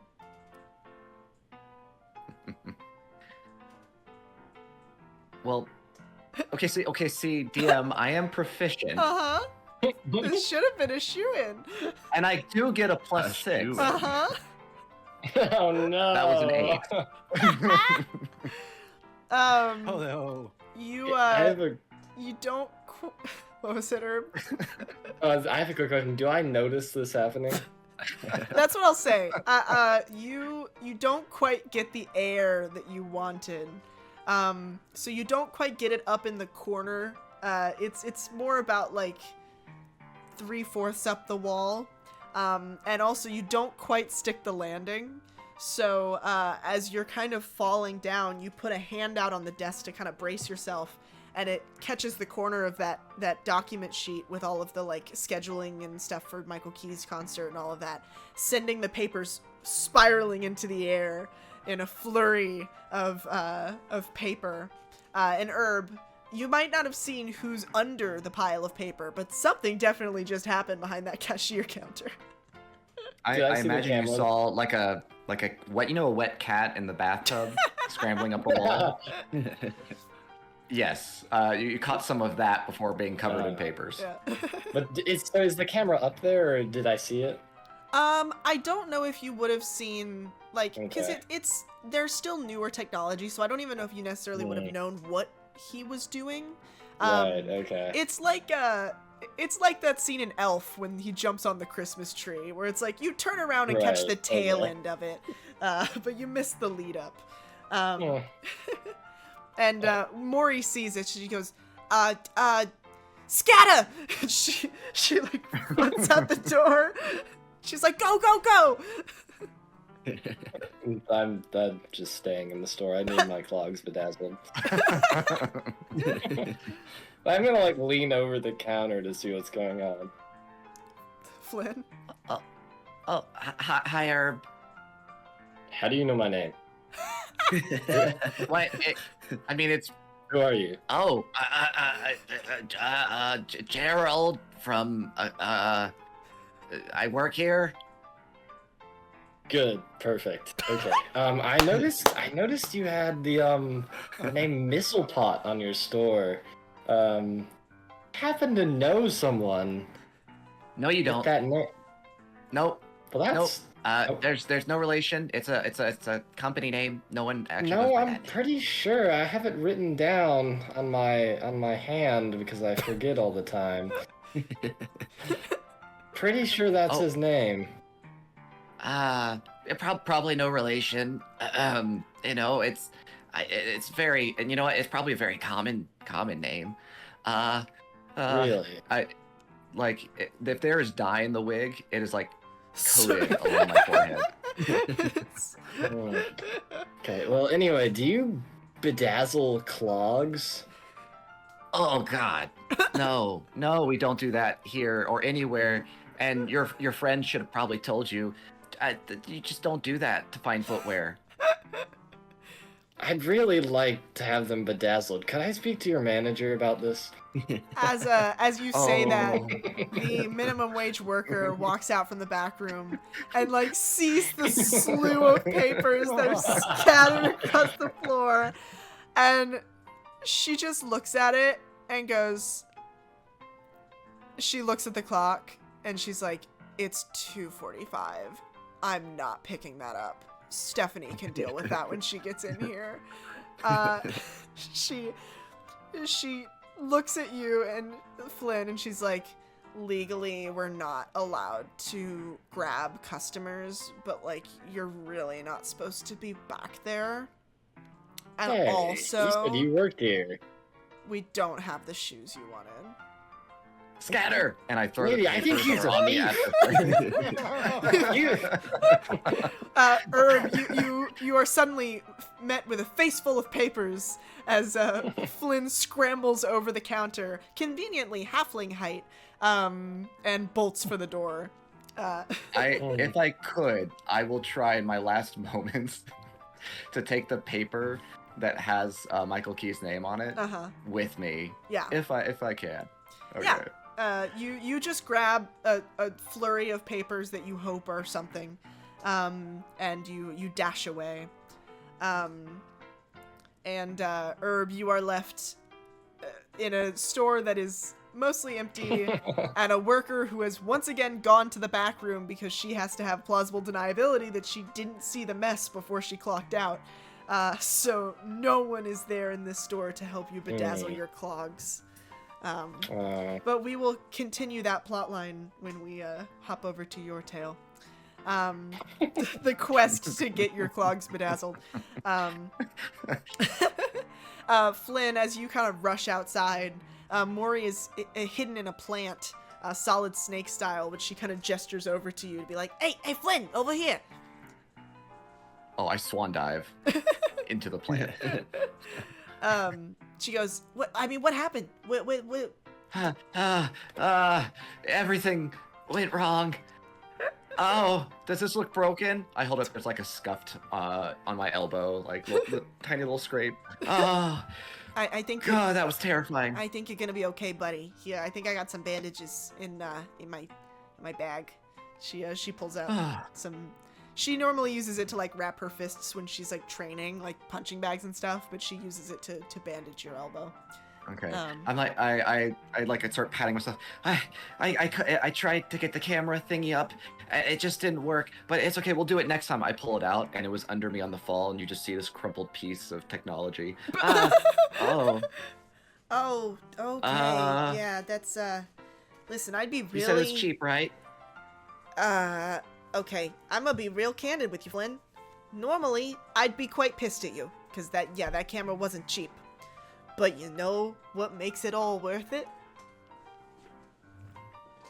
These babies. And she holds up an envelope, and she goes, this is all of their Michael Keys tickets. This is all of them. There's like 40 in here. Oh no. Do you understand the resale value of Michael these? Keys. Yes. The family of the Mistlepots, they really like their Michael Keys. Oh. Maury, I don't know if I could see you for a while. She kind of senses your discomfort. She goes, Hey, listen. I can return most of them if it would make you more comfortable. They probably won't notice if only 1 or 2 are missing. Maybe 3, so that I could sell one of them to cover the cost of the camera. But that and obviously 1 for each of our party members. We did just risk our lives. Okay, so yeah. Okay, we'll do one for me, 1 for the camera, and then Pewter, Flynn, Priz, and Herb. And we gotta take 1 for Leaf. I feel like. Well, maybe we could sneak Leaf in, but Liz and Albin probably should go. It's just like you see her slowly start getting more and more tickets out. It's fine. Okay. And she goes, or I can just take. Okay, and she puts them back. She's like, I'll just see if I can forge them. I'll talk to a guy. And she's like, I don't want to piss you off or make you uncomfortable. No. I just want, let's just say I don't want too many people from my family looking. it'd just be easier. But you can keep your tickets. You've helped me so much, and I appreciate it.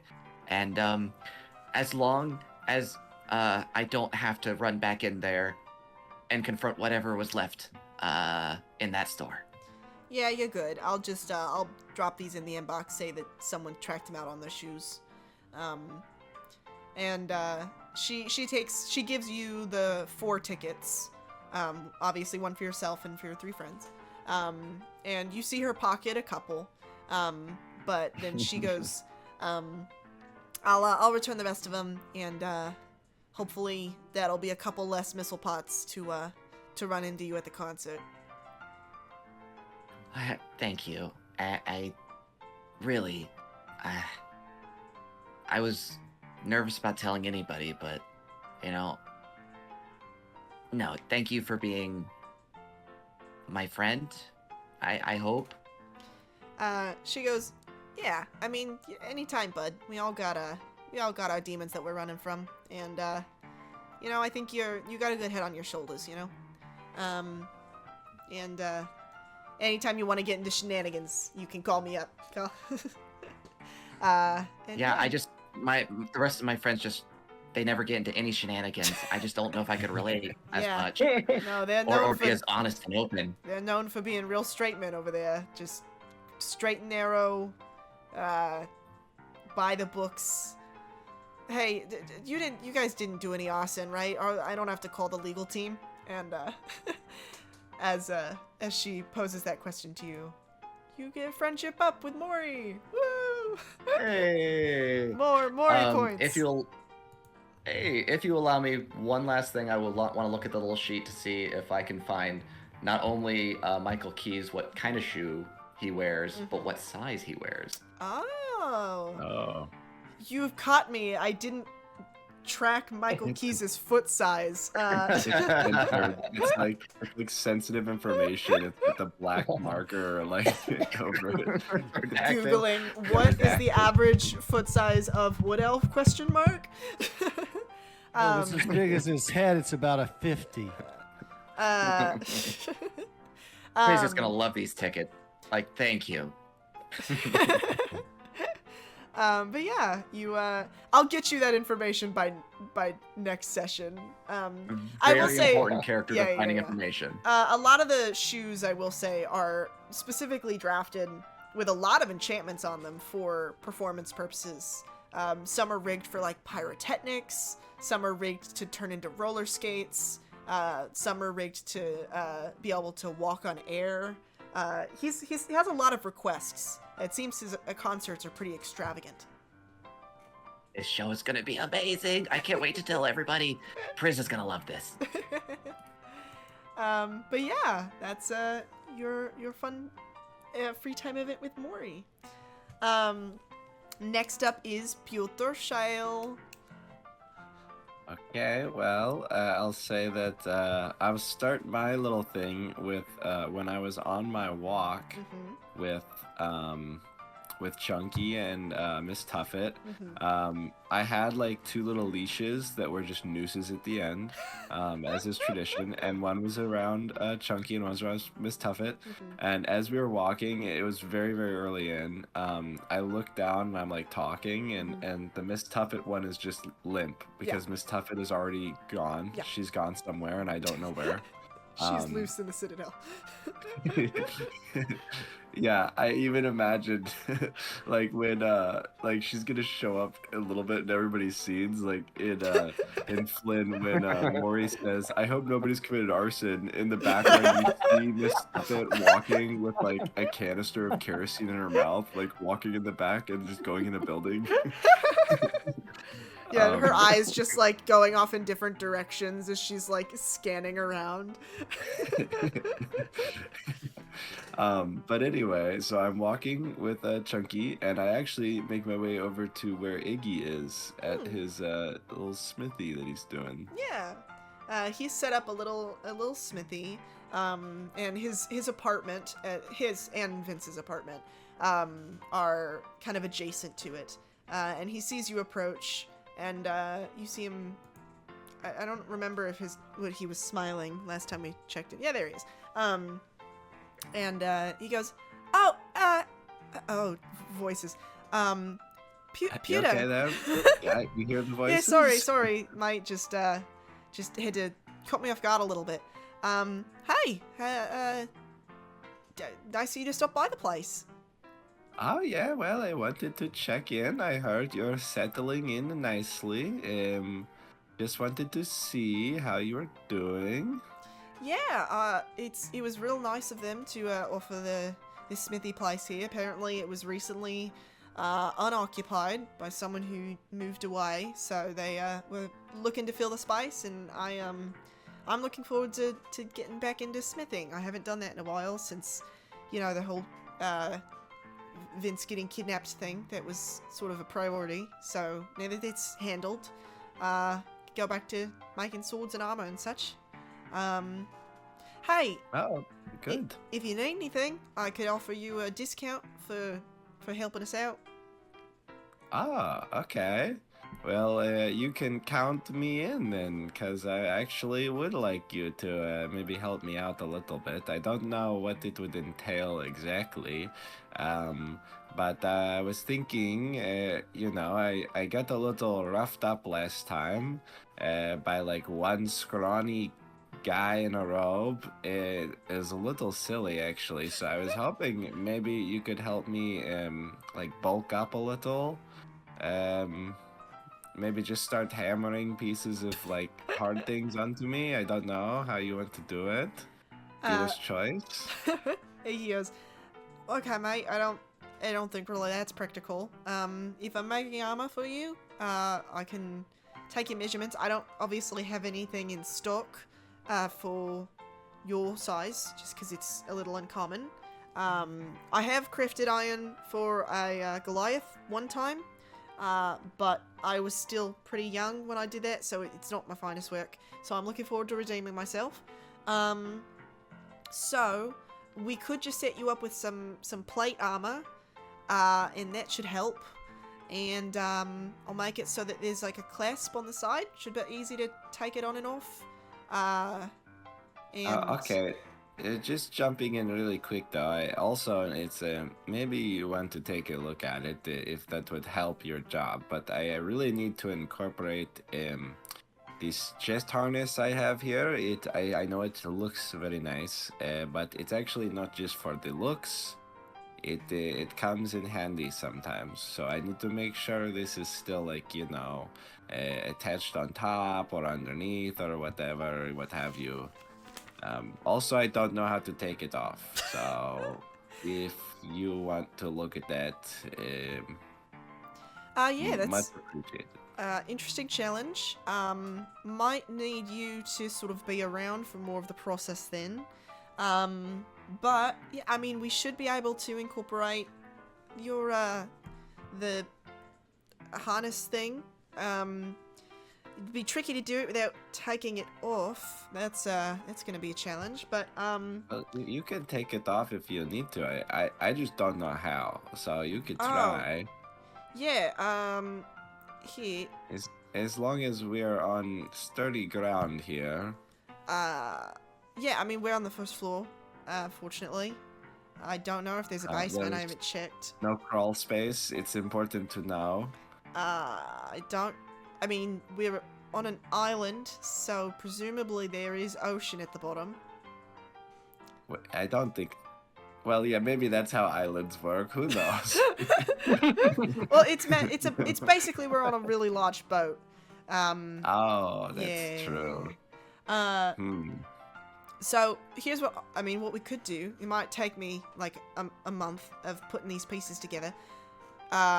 If you're concerned that taking the harness off could cause complications, we could try and build the pieces around it,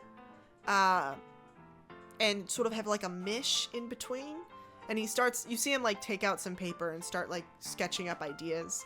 And he goes, I mean, yeah, if you're willing to pay for the materials, all I have is these, I know everybody else goes goo goo gaga for them, but these big bags of shiny rocks, and I drop the 2 bags that I was given, so it's like 1,250 gold. Iggy sees that and he's like, "Oh, yeah, this is our currency, mate.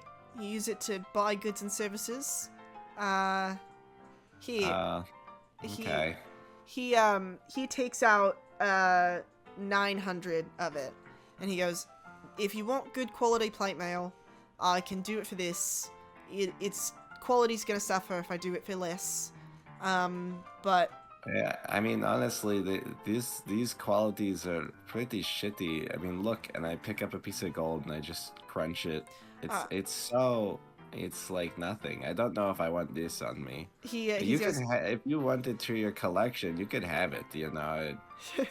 you see him take the gold piece, and he takes his gloves off and heats it back up and refuses it back together. And he goes, "I mean, mate, if you are you sure? Like you don't want any of this?" I mean, if it whatever makes you happy, if you're really helping me out. I don't mind giving you this. Honestly, stuff that I could care less about. So. If it helps you, spend more time.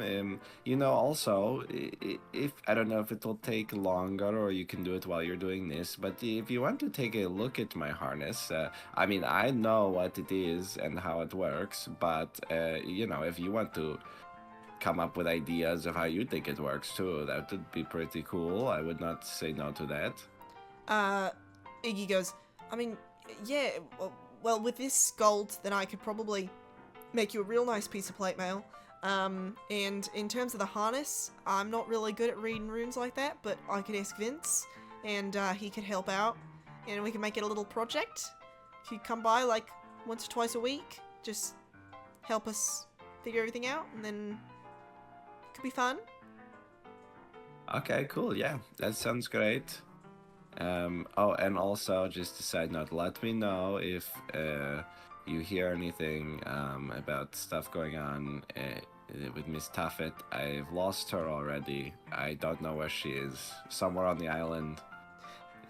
Just you and Vince need to stay safe, stay together, okay? Yeah, you see him kind of like lower his head, like the flames on his head gets a little dimmer, and he goes, I'll tell Vince to make sure we lock the door at night." Yeah, well, I mean, I don't know how much that will help, but if it makes you feel safer, then yes, you should do that. But yeah, you spend some time popping by as Iggy makes you some plate mail, and I will say Vince, who, like I said, they live together. He starts getting involved in the process as well, and he does look at your harness. And we'll go ahead and just pop Vincent in. Where is he? There he is. Don't be sad. There he is. Yeah, 2 for 1 deal.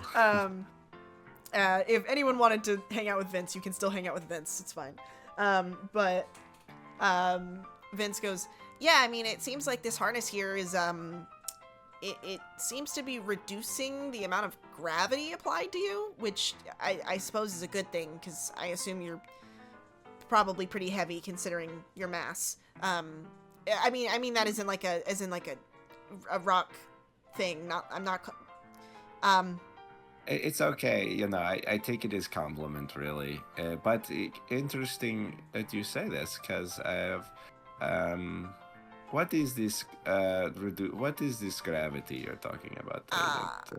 You know how when you like walk on a dirt path, some of it like pushes out underneath your I'm getting into Maury voice. You know how some of it pushes out beneath your feet? I guess, yeah. If Dirt, you that's what it does. weigh more, it does that more. Huh, okay. So, basically, I would need some components, and I probably need a little bit longer than Iggy's project here. But if I did some research on this, then we could potentially look at you getting, like, I don't know, like a boosted jump or something. I mean, if we could figure out how to reduce it in a way that's time sensitive, and you could do it in a battle or something. I mean, that could be something that's really impressive. Oh yeah, that sounds like lots of fun. I'd love to try that. And just make sure it keeps working, because like you said, if what you're saying is true, yes, I think it would be bad if I was to go full on normal weight mode. You know, like I said, don't mean to brag. It's a lot. You know. And he goes, yeah, I mean, also, if we were able to reproduce this, I need to look into where the technology is from, but it could be really helpful for people who are not conventionally, like, I mean, Iggy, for example, is very light, so that could potentially... I'm talking. Don't worry about me. Yeah. Don't worry about it. You're doing a great job. And also, if you're wondering, I mean, I know where the technology came from. It was from my pa. He gave it to me, but I don't know how he made it, or I didn't really know what it did until now, but it was very nice of him to do that. Iggy goes, your pa, is that, I mean, is he located somewhere? And Pewter's eyes kind of like flicker a little bit, and then they kind of like dim, and then they light back up, and he says, "Oh, hey guys." So anyway, it sounds like this is a great plan, and I can't wait to have this new armor. I think it will make me real tough next time. Yeah, they kind of share a knowing, or not knowing, but a glance with each other. Not that, I don't know if Pewter would notice. But yeah, they kind of shelve that, and you spend the month hanging out with them as they build you some stuff, and you get to know them a little better. You only get the friendship boost with Iggy, but we'll keep a note that Vince was involved. Nice. And we'll say at the end of next, by the time next arc rolls around next week, we'll get you that plate mail, but you're going to have to wait on the bouncy harness. Oh, yeah, that makes sense. All right. Put them away. Next up, we have Herb Gablano. All right. I'm just picking right back up, I guess, in the shoe store. Scatter! Herb, you are standing alone, abandoned in this shoe store. And no one will bedazzle your shoes. The worker implied the next change of shift would be in, 15 minutes? Yeah, so you're waiting it out. Yeah. Yeah, you, I'm just hanging out. Sure enough, the shift change does happen. And, Stephanie, who appears equally as uninterested to be there, shows up like 5 minutes late, with Fantasy Starbucks in her hand. And, I'm running out of different Valley Girl voices that I can do. She goes, "Oh, sorry, I was late. I didn't mean to. I had really important business to attend. But I can, help you over here if you need it. That's okay. What can I help you with, sir?" Do you bedazzle clogs? Oh my god, I love bedazzling clogs. That's really specific of a thing to love, but I'm so happy. Well, I can't do it here. I have another job. There's a Claire's down the road. We bedazzle everything. Claire's is spelled Fantastic. different because it's With not. a K. It's legally different and isolated. It's got a silent E. Yeah. Eclairs. It's actually it's spelled Steven, but it's pronounced Claire. Oh, that's yeah. Okay. Also, there was a weird little gnome pervert in here trying to put a camera behind the counter or something. You might want to let the the guard know about that. I'm not sure what that was, but anyway. Herb is actively trying to sabotage Flynn's mini quest. That's a Have that's you you know seen that's this a pervert? yeah that's a Hey, I surefire way just to thought, not like, get I a see Michael it. Tisia ticket. Yeah. Um, I had no idea Flynn was ever here. Yeah. She goes, I will definitely tell my manager about that. But Speaking of your manager, this store, the gnome pervert, he didn't work here, but he swore this store had nothing to do with like the Misselpot name. I mean, it has everything to do with the Misselpot name, because like the Misselpots own it. Oh, That's why it's their Okay. magnificent footwear, I see. obviously. All right. Obviously, of course. What a silly question. All right, so I'm all gonna right. hand me those clogs. I'm gonna go get my All right, I bedazzle just gun. take him off and I'm barefoot on the floor of the And mall. we're sort of cleaning up, so there's like a bench outside. I'm going back to Lindsay. There's a What's bench outside if you want to sit there, and I will get you these as soon as possible. Okay.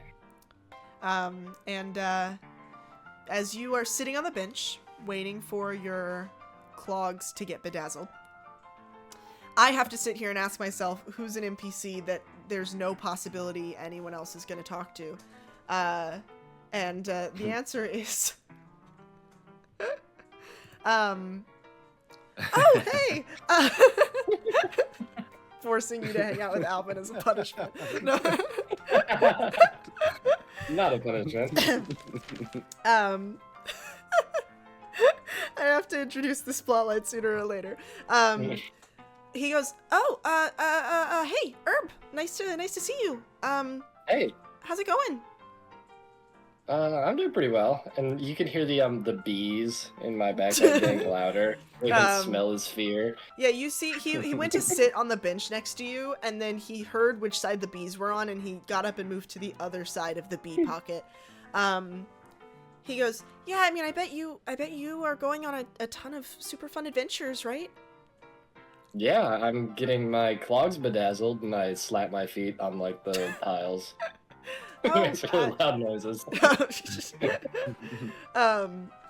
He goes, "Oh yeah, that's awesome. That's really cool. Hey, I have a question. You probably meet like a lot of people on your adventures, right? A lot of really cool, interesting people." Yeah. Yeah. So have you ever met anyone that looked like me, but maybe older and more refined and having a long list of cool things that he's done? I can't say that I have. Can you be a little more specific? Well, no, I can't. See, the thing is, I've never actually met him, but I am convinced that he exists.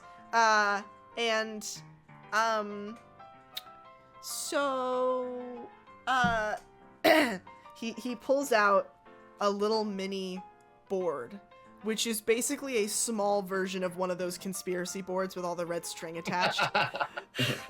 It's And he portable. goes, yeah.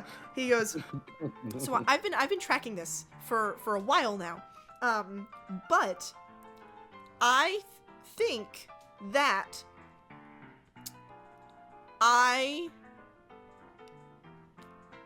Okay, I'm trying to find my father, and I don't know where he is. So I figured I could just enlist you, and you could look for him, and then I don't have to worry about it anymore. I'm still gonna worry about it." I've immediately used, if it was okay, prestidigitation to give myself a trench coat, a fedora, and a cigarette. I'm like a noir detective. And I take the board. He's immediately like bedazzled. He's like, "Oh my god, it's the real deal." He goes, Still "Okay, barefoot, okay, though. so I have a really good kind of lead going, right? Because I figure that because I never met him, so he must have had a really good reason to leave. So I assume that he's probably famous or a secret spy, potentially. Yeah. And so I have drawn a picture," and he pulls out what is basically like an anime portrait. Like it's not at all accurate. And he goes, so I figured he's probably like a president or some like leader of a corporation, maybe the best wizard ever. I'm sure this is all information that you can use. Yep. Yeah. So if you could just kind of keep an eye out for him on your adventures and let him know that his son is kind of cool, right? Yes? Yeah. Yeah, I'll keep an eye out. I'll definitely I'll do some digging. I got you. Oh, wow, thank you. No one ever listens to me. Everyone tells me to stop talking about it because apparently I bring it up all the time. So I didn't want to lead with it, but I figured since I got you here and you don't have anything else to do, you could do some digging for me. Well, I'm here on very important business right now. Yeah, you say Slap that, my and then feet on the Stephanie walks tiles out and she's again. like, your clogs are done. Thank you. And now I'm dressed like a noir detective with bedazzled clogs, wooden clogs. Yeah, it's pretty obvious, Herb, that all of Albin's leads are complete insanity. Yeah. Like he doesn't have any actual leads. A good start, instead of maybe telling me he's like the president, is what is your last name? My last name is Scarletta. Everyone says it's a last name that's way too cool for me. I don't know. I think you're pretty cool. Aww. And I get, how much do I have to pay for the clogs before I forget? You see as you start like asking that, Albin reaches into his stuff and he's like, no, this is for my friend, and he pays for your clogs. Oh, thank you, Alvin. Yeah, I mean, if you're helping me find my dad, then that sounds great. Yep, we're definitely gonna find him too. Wow.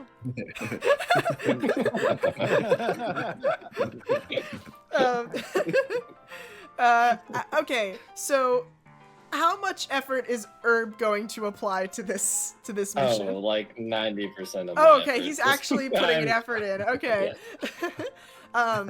So I mean, it depends on how much I actually find. If I just, I will make an effort, but there's nothing to yeah, go nothing off of. there. Yeah, you spend your. I'm gonna pull this image up because I do have it. It's just Albin's.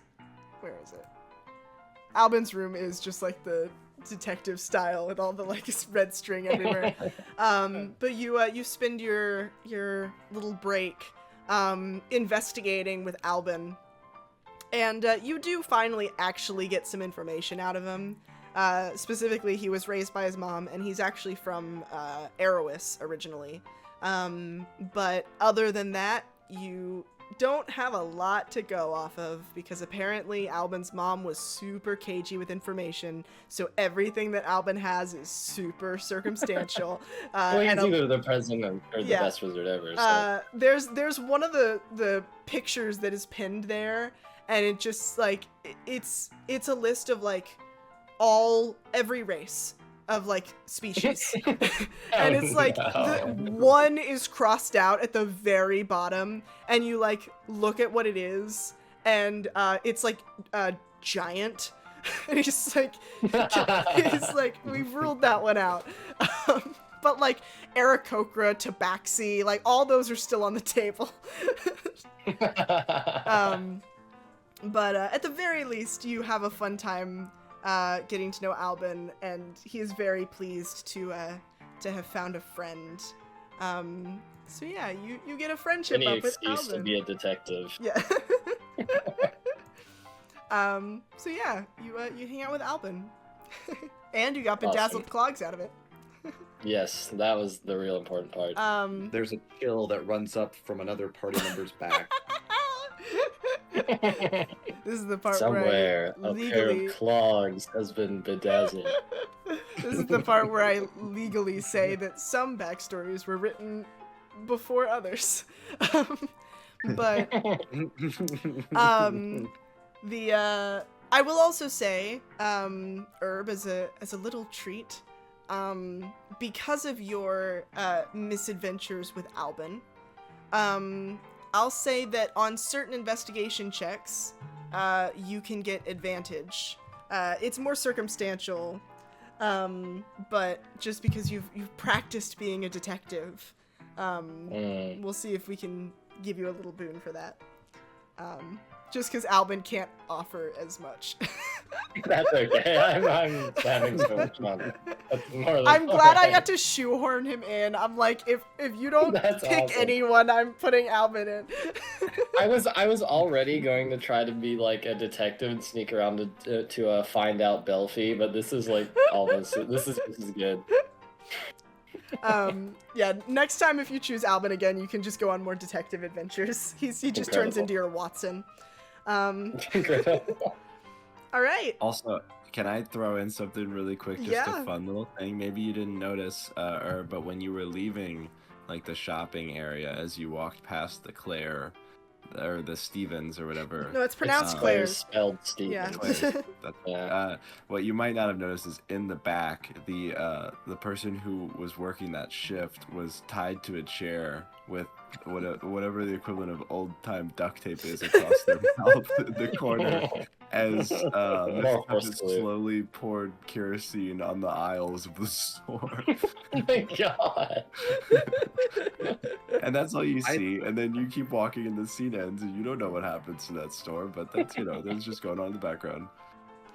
I swore I thought Miss Tuffet was gonna be the one that's like piercing ears and stuff in the background. And it's like going way too far with it.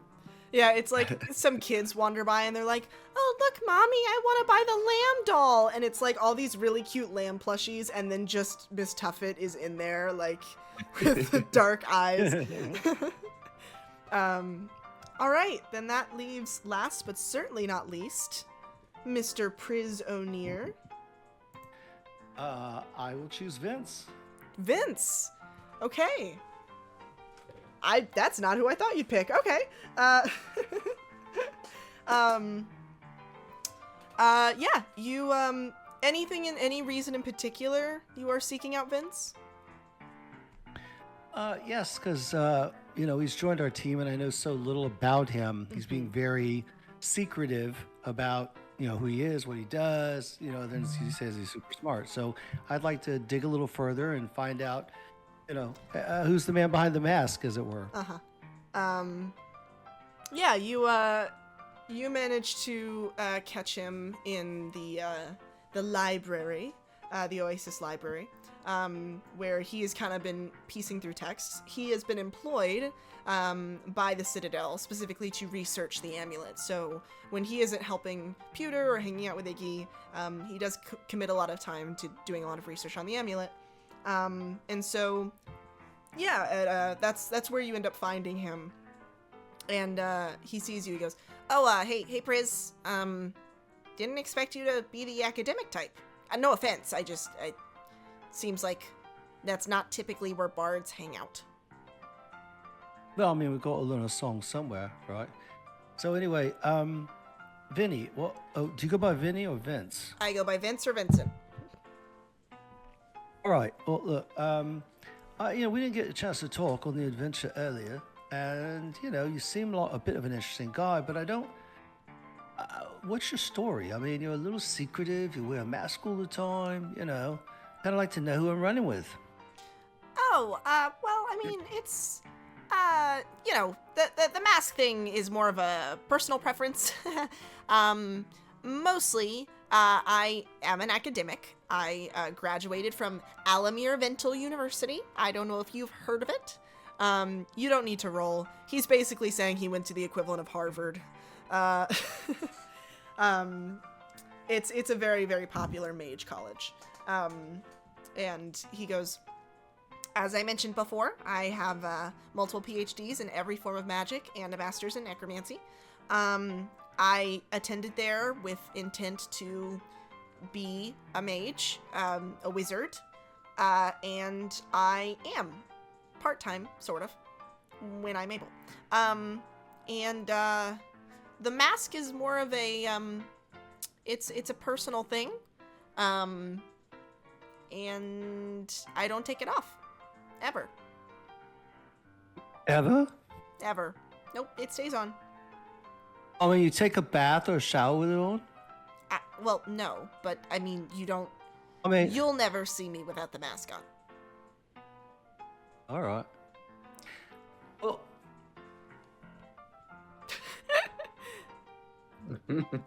oh, you're about to say something. I didn't mean to cut you off. I know. didn't mean to cut you off. I just. I mean, I don't want to seem like I'm shutting you down or anything. I think, I think it's for the best. I mean, what are you doing here? Can I help you find anything, or music?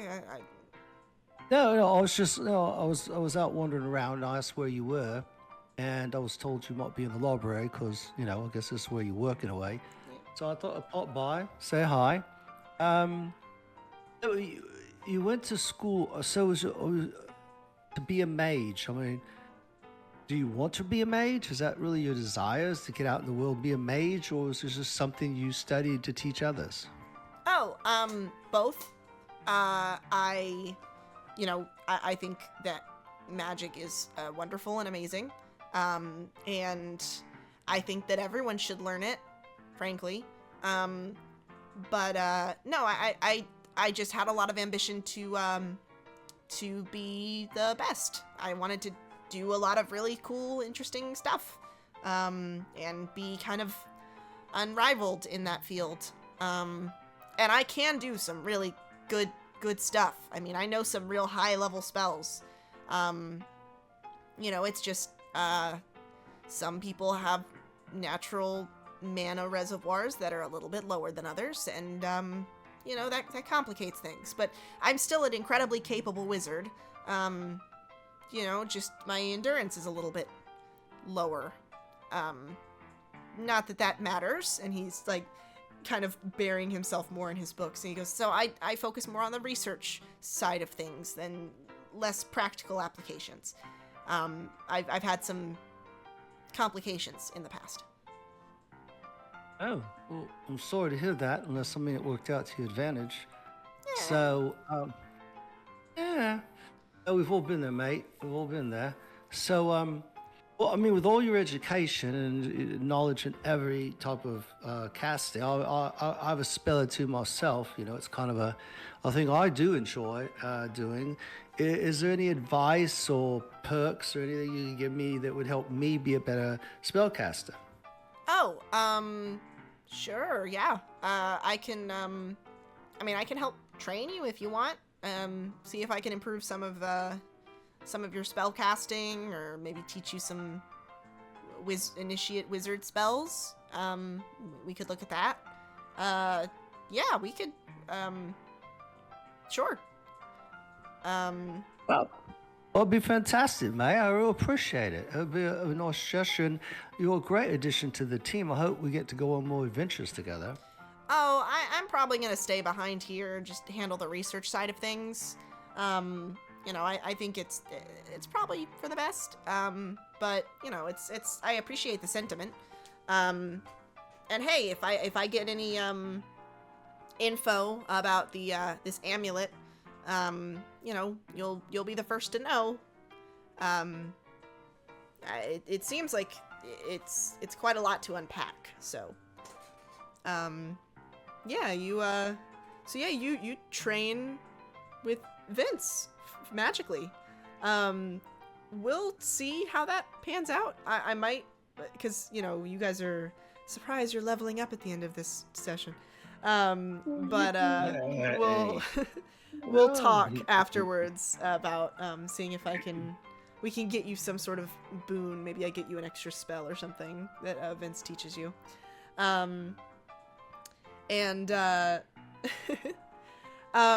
Yeah, and I will say, as you guys are training,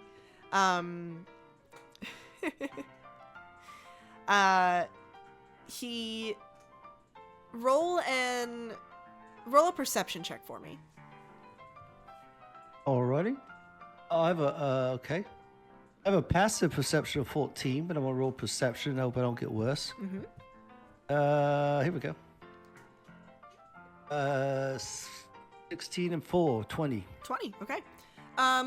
Over the month that you train with Vince, You see a lot of him. You talk to him a lot, and you do kind of pick up what he's saying. Where whenever he casts, you see him like stumble, and you kind of piece together that back in the cave when he blacked out after saving Flynn, it was because he basically overexerted himself, and he ultimately he does warm up to you, but he never once suggests like taking off his mask or anything like that. That does seem to be something that he is very secretive about. But you do get the information very thinly that he mentioned that he had complications with casting in the past, and you start to piece together that might be why he covers his face. All right. Yeah. As the month kind of comes to a close and you all are off on your various little adventures, I will say that you all are alerted of an upcoming festival at the Citadel. And I don't know, switching the music, but I'm trying to see if there's... We'll do that. Is it like a town crier, or is there like a newspaper circulated? It's more of like a Animal Crossing logic where people are wearing some fun clothes and you're like, ooh, what's the occasion?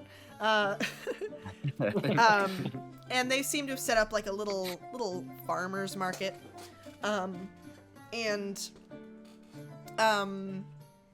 It seems like people are kind of gathering and hanging out and all that jazz. And Priz. And these aren't individual events anymore, but I'll kind of pop in. Priz, you are actually tapped one day on your way to maybe go study with Vince some more as you pass outside of Paddywhack. And it's actually by Liz, a little bit of a frantic Liz. And she goes, okay, Priz, real quick. Just honest opinion, do you like dress A or dress B? And she pulls up two dresses that could basically be the same. They're both floral print. The colors are just slightly different. But she goes, which one do you prefer? What, for me or you to wear? Me. Oh, well, with your complexion, I'd definitely go with A. A? Okay, thank you. That's what Albin said, but I just wanted a second opinion. Okay. And she dashes inside the store. And I'll say, Herb, you with Albin were walking back to Paddywhack around the time that this happened. So you see, as Liz kind of happily goes back inside, and Albin, is he still on the screen? No, there he is. He turns to you, Herb, and goes like, oh, yeah, that makes sense. She's been like that all week. What do you mean? Oh, she's really excited. Apparently she's got a date tonight. Oh, good for her. And I'm like looking at his reaction to see if he thinks that is in fact good for her. Yeah, he actually, I mean, you can roll an insight check. Yeah, okay, I'd like, go insight. Insight? A 4. 4. You cannot tell. He is an iron wall. And it's very funny because Albin is not an iron wall. But he goes, no, I mean, I'm glad. She's new here, or newer comparatively. So I'm glad that she's, getting a chance to talk to someone. And he kind of turns. He's like, "Are you planning on going to the festival?" What festival? Oh, there's the summer spring festival. It's like a plant thing. They've got carnival games. Yes, I'll do that. Something in the Goblin Code about carnival Yeah. games. Carnival games are awesome. Yeah, that's like number 2. And Pewter and Flynn, I'm trying to figure out how to get you into this scene. You could just be hanging out. Just- Yeah.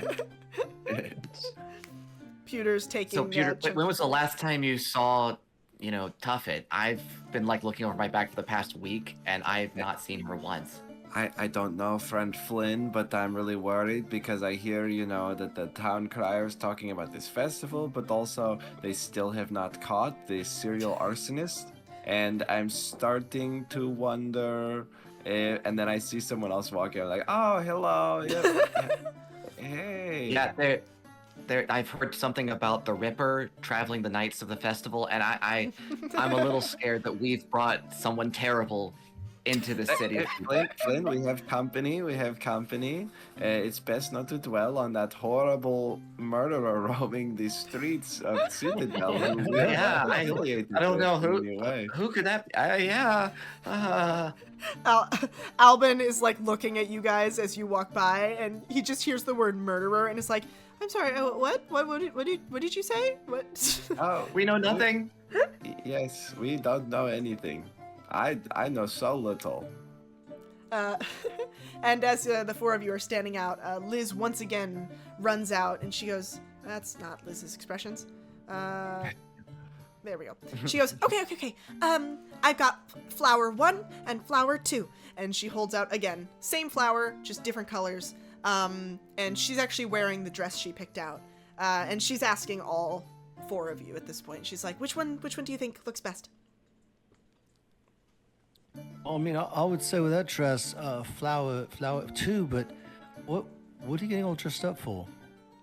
Oh, well, it's, I sort of, have a date with someone. I'm super excited. He seems really nice. That's great. I mean, anything special? I mean, is it, you going to a show or what? Oh, well, we're going to the festival. You should come. Oh, there's a festival. Yeah. Okay, well, no one asked me to sing. All right. I mean, yeah, whatever. Oh, well, don't worry. They're playing Michael Keys over the speakers. Yeah, I think they already booked the keys, man, please. Oh, Yeah, I got a surprise for you guys. Just wait. So do they close the taverns during the concert? I mean, is the tavern open during the concert? The Michael Keys concert, which posters have started to go up for, is not happening right now. It's happening in like a couple weeks from now. But yeah, she goes, yeah, I would love to see you guys at the festival, and she kind of disappears into the shop. And Albin goes, yeah, I mean, festival sounds fun. No one's invited me to the festival. Herb, you're going to the festival, right? With me? As friends? Yes. Yes. We will do carnival games together. He holds his hand up for a high five. I high five him. Hell yeah. So what is the attire for the festival? Is it fancy? Judging based off of what Liz was wearing, we're supposed to wear dresses that don't match our complexion at all and look terrible on us. Pewterella, you're showing again. Oh, wait, what? Yeah, the festival is sort of a, I guess I'll speak as Albin. It's more like a like fall, spring, summer. I don't know. I don't really keep track of agriculture, and it's hard to tell the seasons. It's all the seasons except winter. We hate winter here. He goes. Anti-winter festival. It's the anti-winter festival. See, the trick with Albin's one of the hardest voices for me to do, and I always have to do like he's about to cry. Like that's the best voice I can do. It's like, all right, I guess we're doing this then. But he goes, no, I mean it's more of like a casual thing. They sell a lot of alcohol, and there's carnival games, and it's just, I don't know, it's just sort of fun. But we can yeah, it'd be cool if you guys want to go. I'm in. Yeah. Uh, I am down to go, but I also, as a side thing, I am going to kind of be running security for the festival, just kind of as a goodwill thing, and also because of the great guilt weighing down on my conscience. yes, for introducing the demon to the citadel. Well, yeah, did you you know- guys? I was just gonna say, as my studies on reading and letters have improved, I realized that when I used the magic ring to summon a lamb, it was not spelled correctly. It was A and then LAM. So whatever a lamb is, it's not a lamb. It's a lamb, and I don't know what that is. I don't know what I've created, and I feel terrible. But I will set things right eventually. This is Ole, Pewter's ole, art. ole. Yeah. Yeah, I hope Um, the festival's not on the south side of town because there's like all that smoke over there. I mean, I think another building's burning. Oh, dear Boulder. Okay, hold on. I have to go, and I sprint off Yeah. towards the smoke. Yeah, in that case, we'll go ahead and wrap things here. And next time, if you guys want to gain 1 level at the end of this session, next session we'll do the festival, which is a fun little side thing. And that's just fun, goofy times. And then maybe something will happen. Who knows? Or maybe there will be a horrific boss fight with the demon a lamb. Who knows? Oh, the Tuffet thing is coming to a head. That's But yeah, thank you guys so much for playing, and thank you guys all so much for watching. Don't worry about the stream from about 6 hours ago, Luigi. That was a mistake. The thing with having a lot of hotkeys is sometimes you forget that there is a secret hotkey on your keyboard that starts the stream. Yeah, that was an accident. But we will be back next Sunday, same time. Also, Happy Mother's Day, for the record. Happy Mother's Day. Yeah. But right, all Peter, of us are happy mothers Mother's on Day. this panel. Yeah. And we will be uploading last session stream tonight, and this session stream ideally in the next few days. But thank you all so much for watching. If you're watching on the VOD channel, thank you so much for watching. Smash that like button and subscribe button. But we do appreciate all the support. And hope you all have a wonderful rest of your night. Bye, guys. Bye. Bye.